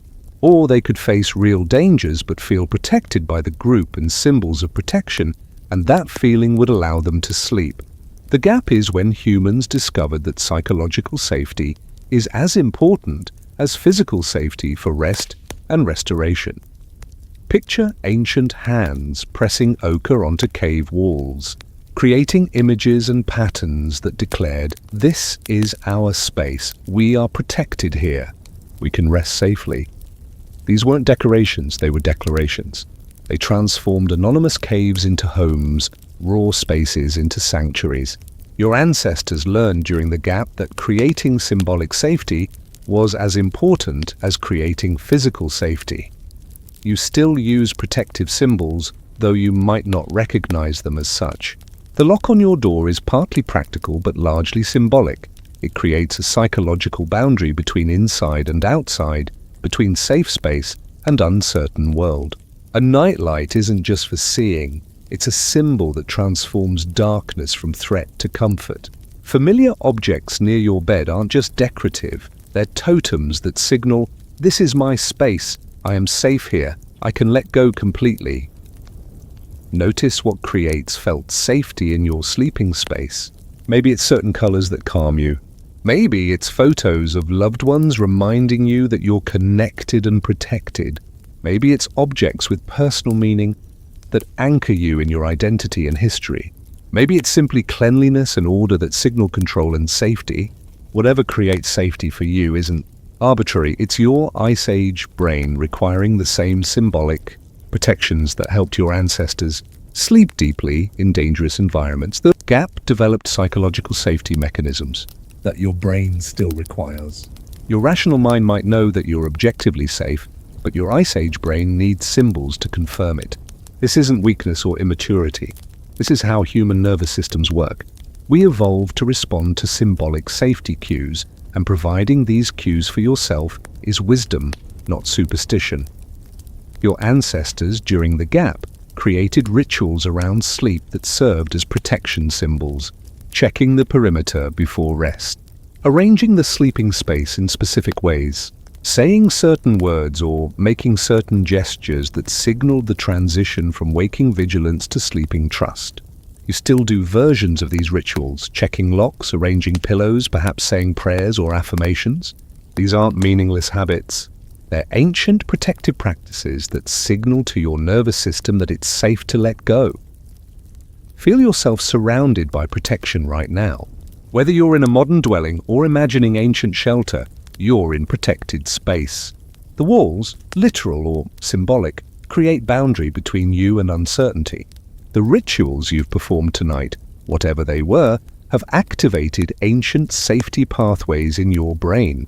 The familiar objects around you are allies, silent protectors, symbols that remind your Ice Age brain that this is safe space, defended space, sacred space where deep rest can happen. During the gap, humans also develop protective stories, narratives of guardian spirits, protective ancestors, benevolent forces watching over the sleeping tribe. Modern minds might dismiss these as primitive mythology, but they served crucial psychological function. These stories created felt safety that allowed nervous systems to release vigilance. Your ancestors who could believe they were protected slept more deeply than those who couldn't, and deep sleep created survival advantages. You might have your own versions of protective stories. Maybe you believe in literal guardians, spiritual or religious protections. Maybe you believe in the protection of loved ones thinking of you. Maybe you believe in your own resilience and capacity to handle whatever comes. Whatever form your protective narrative takes, it serves the same function it served during the gap, creating psychological safety that allows your nervous system to fully rest. Let yourself feel actively protected right now, not just passively safe, but actively held by protective forces, whether you understand those forces as spiritual, social, psychological, or simply the evolved capacity of your own nervous system to create safety where it's needed. Your Ice Age brain requires this sense of active protection to allow the deepest rest, the most complete restoration. The symbols and rituals around your sleeping space aren't decorative or optional. They're essential elements of sleep hygiene that emerged during the gap when humans learned that the mind needs symbolic assurance as much as the body needs physical safety. Creating these symbols and performing these rituals isn't superstition, it's respecting the needs of your evolved nervous system. As you sink even deeper into rest now, let all your protective symbols work for you. The boundaries you've created, the rituals you've performed, the objects you've placed, the stories you believe, all of these are doing their ancient work of signaling safety to the parts of your brain that need symbolic confirmation before they'll allow complete surrender to sleep. The gap taught humans that we're symbolic, creatures who respond to meaning as much as matter, to ritual as much as reality, to felt safety as much as objective safety. Understanding this validates your need for protective symbols and rituals before sleep. It's not weakness, it's wisdom. It's not primitive, it's sophisticated recognition of how human consciousness actually works. Rest now completely, held by all the protective symbols you've created, surrounded by the ancient wisdom that emerged during the gap when humans learned to create psychological safety through symbols, rituals, and stories. Your nervous system recognizes this protection and responds by releasing control, allowing restoration, inviting the deep sleep that 900,000 years of evolution has prepared you for. You are protected. You are safe. You are held by ancient wisdom that knows exactly how to help you rest. Integration of all wisdom. Feel the completeness of understanding settle through your deeply relaxed consciousness now. Everything you've learned tonight is coming together into a unified recognition of who you are and where you came from.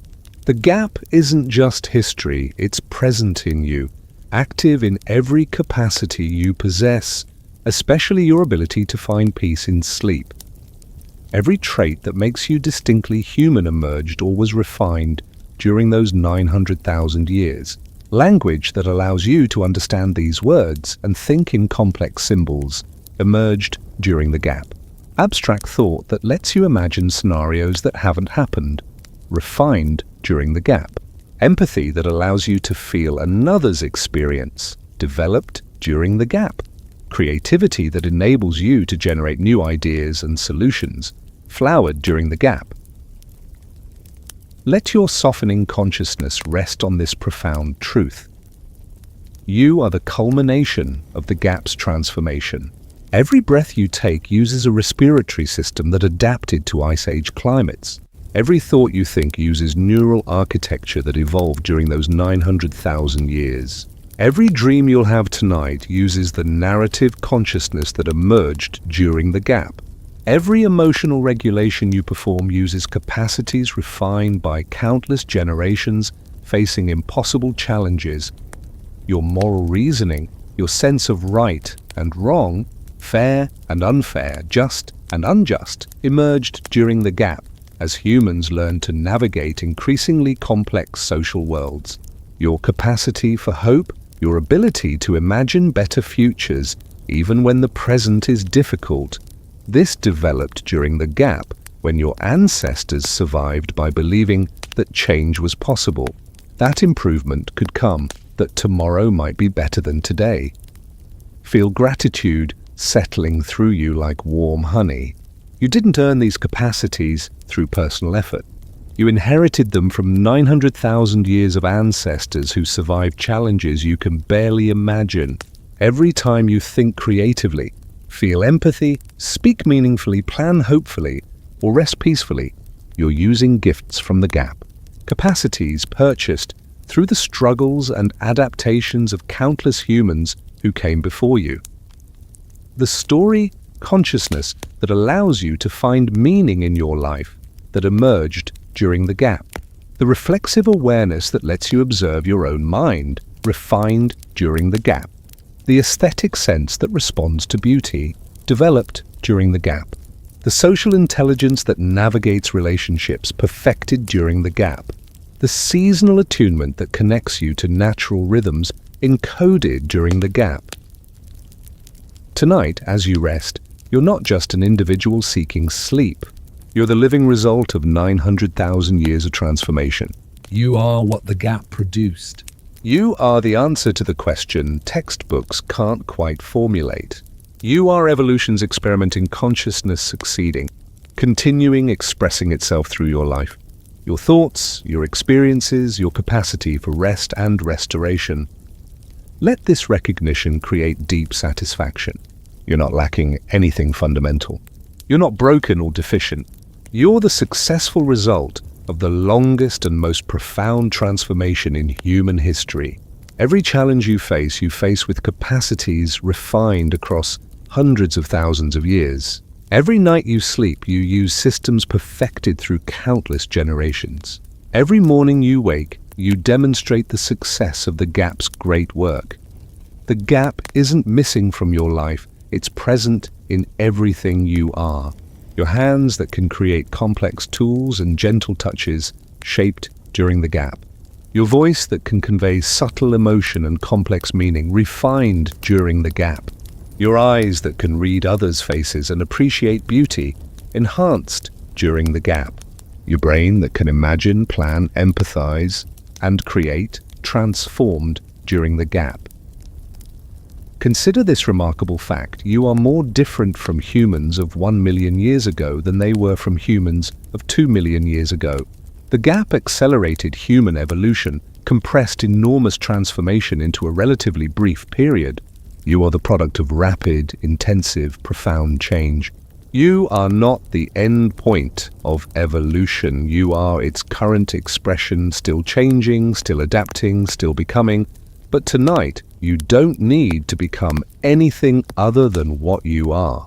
Right now, in this moment of deep relaxation, you are perfect as you are, the culmination of the gap's work. the living embodiment of 900,000 years of successful adaptation. Your ability to rest deeply, to dream meaningfully, to wake restored, this is part of what makes you the gap's greatest achievement. Feel yourself as part of an unbroken chain extending back through the gap to the first humans who were becoming truly human. You are connected to all of them through direct genetic descent. Their struggles became your strength. Their adaptations became your capacities. Their survival became your existence. You carry them in your body, your brain, your consciousness. The gap produced you. Not just humanity in general, but you specifically, with your particular combination of capacities, your unique expression of human potential, your individual experience of consciousness. The 900,000 years of transformation led directly to this moment where you lie in peaceful rest, aware of your own awareness, grateful for your existence, connected to the deep past and the unfolding future. As you drift even deeper now, let this knowledge create profound peace. You are exactly what you're supposed to be. You possess exactly what you need. You are the gap's gift to the universe, consciousness aware of itself, capable of love and creativity and hope and meaning. Every night you rest and every morning you wake, you prove that the gap's transformation succeeded, that 900,000 years of challenges were met successfully, that you are evolution's triumph. The gap didn't make you perfect, it made you human, capable of growth and learning, able to adapt and change, equipped with everything needed to face life's challenges with the same resilience your ancestors showed facing Ice Age chaos. You are who the gap made you, and who you are is enough. More than enough. You are the gap's masterwork, its greatest creation. It's proof that transformation is possible and survival is certain for those who adapt, connect, and keep hoping. Rest now in this knowledge. Sleep in this understanding. Dream with the confidence of someone who carries 900,000 years of successful survival in every cell. You are the gap's living answer. You are evolution's continuing experiment. You are exactly who you need to be, and tonight you can rest completely in that truth. Gentle transition to next day, planning through ancient wisdom flows through your consciousness now. Your ancestors in the gap learned something profound about sleep that modern science is only beginning to rediscover. Sleep isn't just rest, it's preparation. Tonight, as you sleep, your brain will prepare solutions for tomorrow using technology refined across 900,000 years. Your ancestors learned to use sleep for problem solving in ways that seem almost Magical, but are actually evolutionary biology. They would fall asleep with questions and wake with answers. They would dream of hunt strategies and wake knowing which approach to try. They would sleep with challenges on their minds and wake with creative solutions they hadn't consciously considered. This wasn't luck or mysticism. This was the sleeping brain doing what it evolved to do during the gap. Let yourself release any concerns about tomorrow into the care of your sleeping brain. Your Ice Age brain knows how to process information during sleep, how to make connections your waking mind misses, how to find solutions that conscious thought can't access. This isn't faith or wishful thinking. This is trusting 900,000 years of evolution that's selected for brains capable of productive sleep. Picture your ancestors sleeping under ancient stars, their minds processing the day's experiences and preparing for tomorrow's challenges. They didn't know about REM sleep or memory consolidation or neural plasticity. They just knew that problems often looked different in the morning, that solutions came during sleep, that rest prepared them for whatever tomorrow would bring. They trusted the sleeping brain's wisdom. Feel yourself ready to trust the same process. Tonight, your brain will replay today's experiences, consolidating important memories and discarding trivial details. It will strengthen neural connections that support skills you're learning. It will process emotions you experienced, integrating them into your broader understanding of yourself and your world. It will make creative connections between disparate pieces of information, potentially generating insights and solutions. All of this happens automatically while you sleep, using processes refined during the gap, when sleep became as productive as waking. Your ancestors, who could use sleep effectively, who woke with better memories, clearer thinking, creative solutions, and regulated emotions, had survival advantages. Natural selection refines sleep into sophisticated information processing that you benefit from every night. Hold a gentle intention for tomorrow as you drift deeper. Not anxious planning or worried rehearsal, just a soft direction, a quiet hope, a simple intention. Picture yourself moving through tomorrow with calm competence, handling challenges with grace, responding to situations with the full resources of your well-rested brain. Then release that image and let your sleeping brain work with it. This technique, setting intention before sleep, then releasing it, comes directly from Ice Age wisdom. Your ancestors discovered that the sleeping brain works best when given direction without pressure, guidance without stress, intention without anxiety. Tell your brain what you hope for tomorrow, then trust it to prepare you during sleep. This is ancient technology that modern research confirms actually works. Your dreams tonight will rehearse social scenarios, practice emotional responses, simulate challenges, and explore possibilities. This isn't random neural noise. This is your brain preparing you for tomorrow by running simulations in the safe space of dreams. You might dream about situations similar to what you'll face, relationships like those you navigate, challenges resembling your actual concerns. This is adaptive dreaming, the kind that emerged during the gap when sleep became active preparation rather than passive rest. Feel permission to release control now. You don't need to manage tomorrow from tonight. You don't need to solve problems before sleep. You just need to rest and let your evolved brain do what 900,000 years of refinement has prepared it to do. Process, consolidate, connect, create, and prepare. Tomorrow's solutions will come from tonight's sleep, not tonight's worry. The gap taught humans to trust sleep as problem-solving partner. Modern culture sometimes treats sleep as wasted time, as mere biological necessity, as something to minimize in favor of productivity. But your Ice Age brain knows better. Sleep is productive. Sleep is active. Sleep is when some of your brain's most important work happens. Trusting this ancient wisdom means going to sleep confident that you'll wake more capable than you are now. Consider this. Many of humanity's greatest insights came during or immediately after sleep. Solutions that conscious thought couldn't reach emerged from the sleeping brain's processing. Creative breakthroughs that seemed impossible appeared after rest. This happens because the sleeping brain works differently than the waking brain, more associatively, more creatively, more able to see connections that logic misses. Tonight, your brain will work for you while you rest. It will organize information, strengthen useful patterns, weaken irrelevant details, make novel connections, and prepare you to wake refreshed and ready. This isn't something you have to try to make happen.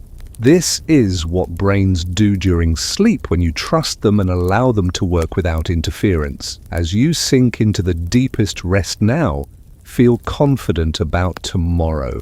Not because you've planned everything perfectly, but because you're trusting the process that your ancestors trusted during the gap, the process of sleep as preparation, of rest as productivity, of dreams as rehearsal for waking life.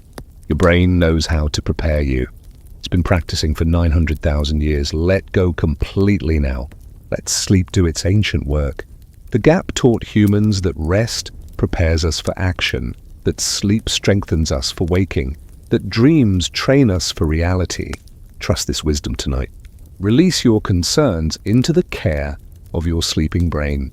Picture tomorrow as possibility rather than problem. Then drift into sleep knowing that when you wake, you'll be ready, not because you've worried about readiness, but because sleep will have prepared you naturally, automatically, perfectly. Tomorrow begins tonight, in your ancient dreams. The gap gave you a brain that works productively even in sleep, that prepares solutions while you rest, that makes you more capable through the simple act of sleeping well. Trust this gift tonight. Rest completely. Dream productively. Wake ready! This is Ice Age wisdom serving you now, tonight, preparing you for whatever tomorrow brings. Sleep deeply. Dream well. Trust the ancient process that has never failed across 900,000 years. Ultimate emotional resolution, complete psychological satisfaction, and peace settle through every part of your deeply relaxed being now. This is the moment of integration, of completion, of perfect understanding. The 900,000-year gap isn't missing from textbooks because science failed. It's difficult to describe because it was the chrysalis stage, the transformation too profound, too complete to capture in fossils and facts alone. But it lives in you. Every time you create meaning from chaos, you prove the gap happened. Every time you find hope in darkness, you demonstrate its success. Every time you connect with another human soul, you show its result. Every time you dream and wake with purpose, you embody its gift. Every time you solve problems through sleep, you use its technology. Every time beauty moves you, you feel its aesthetic revolution. Every time you tell or hear a story, you exercise its narrative consciousness. Every time you adapt to change, you demonstrate its resilience. Every time you feel safe enough to sleep, you benefit from its social evolution. You are the fossil. You are the evidence. You are the living result of the most important 900,000 years in the history of consciousness. The gap didn't produce artifacts for museums, it produced you. Every capacity you have, every thought you think, every feeling you feel, every dream you dream, all of this is evidence of the gap's transformation. Let complete satisfaction wash through you now. You understand? Not just intellectually, but deeply in your bones and blood and breath. You know where you came from. You feel connected to the deep past. You recognize yourself as part of the longest, most profound transformation that life has ever undergone. This knowledge creates peace that goes beyond mere relaxation. It creates existential satisfaction. The deep knowing that you belong, that you make sense, that you are exactly what you're supposed to be. Tonight, as you sleep, you join an unbroken chain of humans sleeping back through the gap. Back to the first fires, back to the first dreams that were stories, back to the first consciousness that recognized itself. You are safe in this ancient rhythm. You are held by 900,000 years of survival and transformation. You are connected to every human who ever lay down in trust and rose in hope. The gap in textbooks doesn't mean the time was empty. It means the transformation was so complete that it can only be known by being human, by feeling what you feel, thinking what you think, dreaming what you dream. The evidence isn't in museums. The evidence is in you, alive, aware, resting peacefully, preparing to wake tomorrow as the continuing expression of evolution's greatest experiment. As you drift into the deepest peace now, feel yourself part of that ancient human family, protected by all who came before, contributing to all who come after, safe in the endless cycle of rest and renewal that connects every human across time. You are not alone. You have never been alone. You are held by the invisible web of human connection that extends back through the gap to the very beginning of what it means to be human. The gap is where you came from. Sleep is where you return to that source every night for restoration and wisdom. Trust this ancient process completely now. You've done it 1,000,000 times across 1,000,000 generations. Your body knows exactly what to do. Your brain has practiced this transition countless times. Your consciousness is ready to shift states, to dream, to rest, to restore, to prepare for tomorrow. May you rest as your ancestors rested, knowing that survival is certain because you carry their strength. Feel that strength in your completely relaxed body now. Not tension or effort, but the strength of knowing you belong to a lineage of survivors, that their resilience lives in you, that their capacity to face challenges and find solutions is your inheritance. May your dreams be filled with the stories that made humans human during the forgotten time. Tonight, your dreams will be more than random neural firing. They'll be narratives with meaning, simulations with purpose, creative explorations of possibility, this capacity emerged during the gap, was refined across 900,000 years, and serves you tonight as you process your experiences and prepare for tomorrow. May you wake restored, carrying forward the gifts of the 900,000-year gap. Tomorrow morning, when consciousness returns, you'll wake not just rested, but renewed. The sleep you're entering now will restore your body, refresh your mind, regulate your emotions, consolidate your memories, and prepare you to face another day with the full capabilities that the gap created in human consciousness. May you remember that you are not separate from nature, but the result of its greatest experiment in consciousness. You are not outside evolution looking in. You are evolution's current expression, the ongoing experiment in awareness, creativity, connection, and meaning. The gap proved this experiment successful, and you continue that success every day you live, every night you sleep, every morning you wake. May your sleep be deep, your dreams meaningful, your rest complete. Feel all of this beginning now as you cross the final threshold between waking and sleep. Deep sleep that restores every system in your body. Meaningful dreams that process your experiences and prepare you for tomorrow. Complete rest that allows full restoration of body, brain, and consciousness. You are the answer to why textbooks skip the gap, because the answer isn't in books. The answer is breathing, living, resting, dreaming, being human. You can't write about the gap the way you write about other evolutionary periods, because the gap's transformation was internal, invisible, consciousness itself becoming aware of consciousness. This can only be known by experiencing it, by being the result of it, by living as a human with all the capacities that emerged during those 900,000 years. Sleep now, protected by ancient wisdom. Feel yourself held by the entire lineage of human evolution. Every ancestor who survived the gap contributes to your survival tonight. Their adaptations are your strengths. Their discoveries are your capacities. Their consciousness evolution is your awareness. You carry them all forward into tomorrow, but tonight you rest in the peace they earned through 900,000 years of meeting challenges with courage and creativity. The gap wasn't lost. It's found in you, in every breath you take, in every thought you think, in every connection you feel, And every dream you dream. in every challenge you meet, in every hope you hold. The gap is present, active, alive in you right now as you drift into sleep using neural architecture refined during those forgotten centuries. You don't need to remember the details of what you've learned tonight.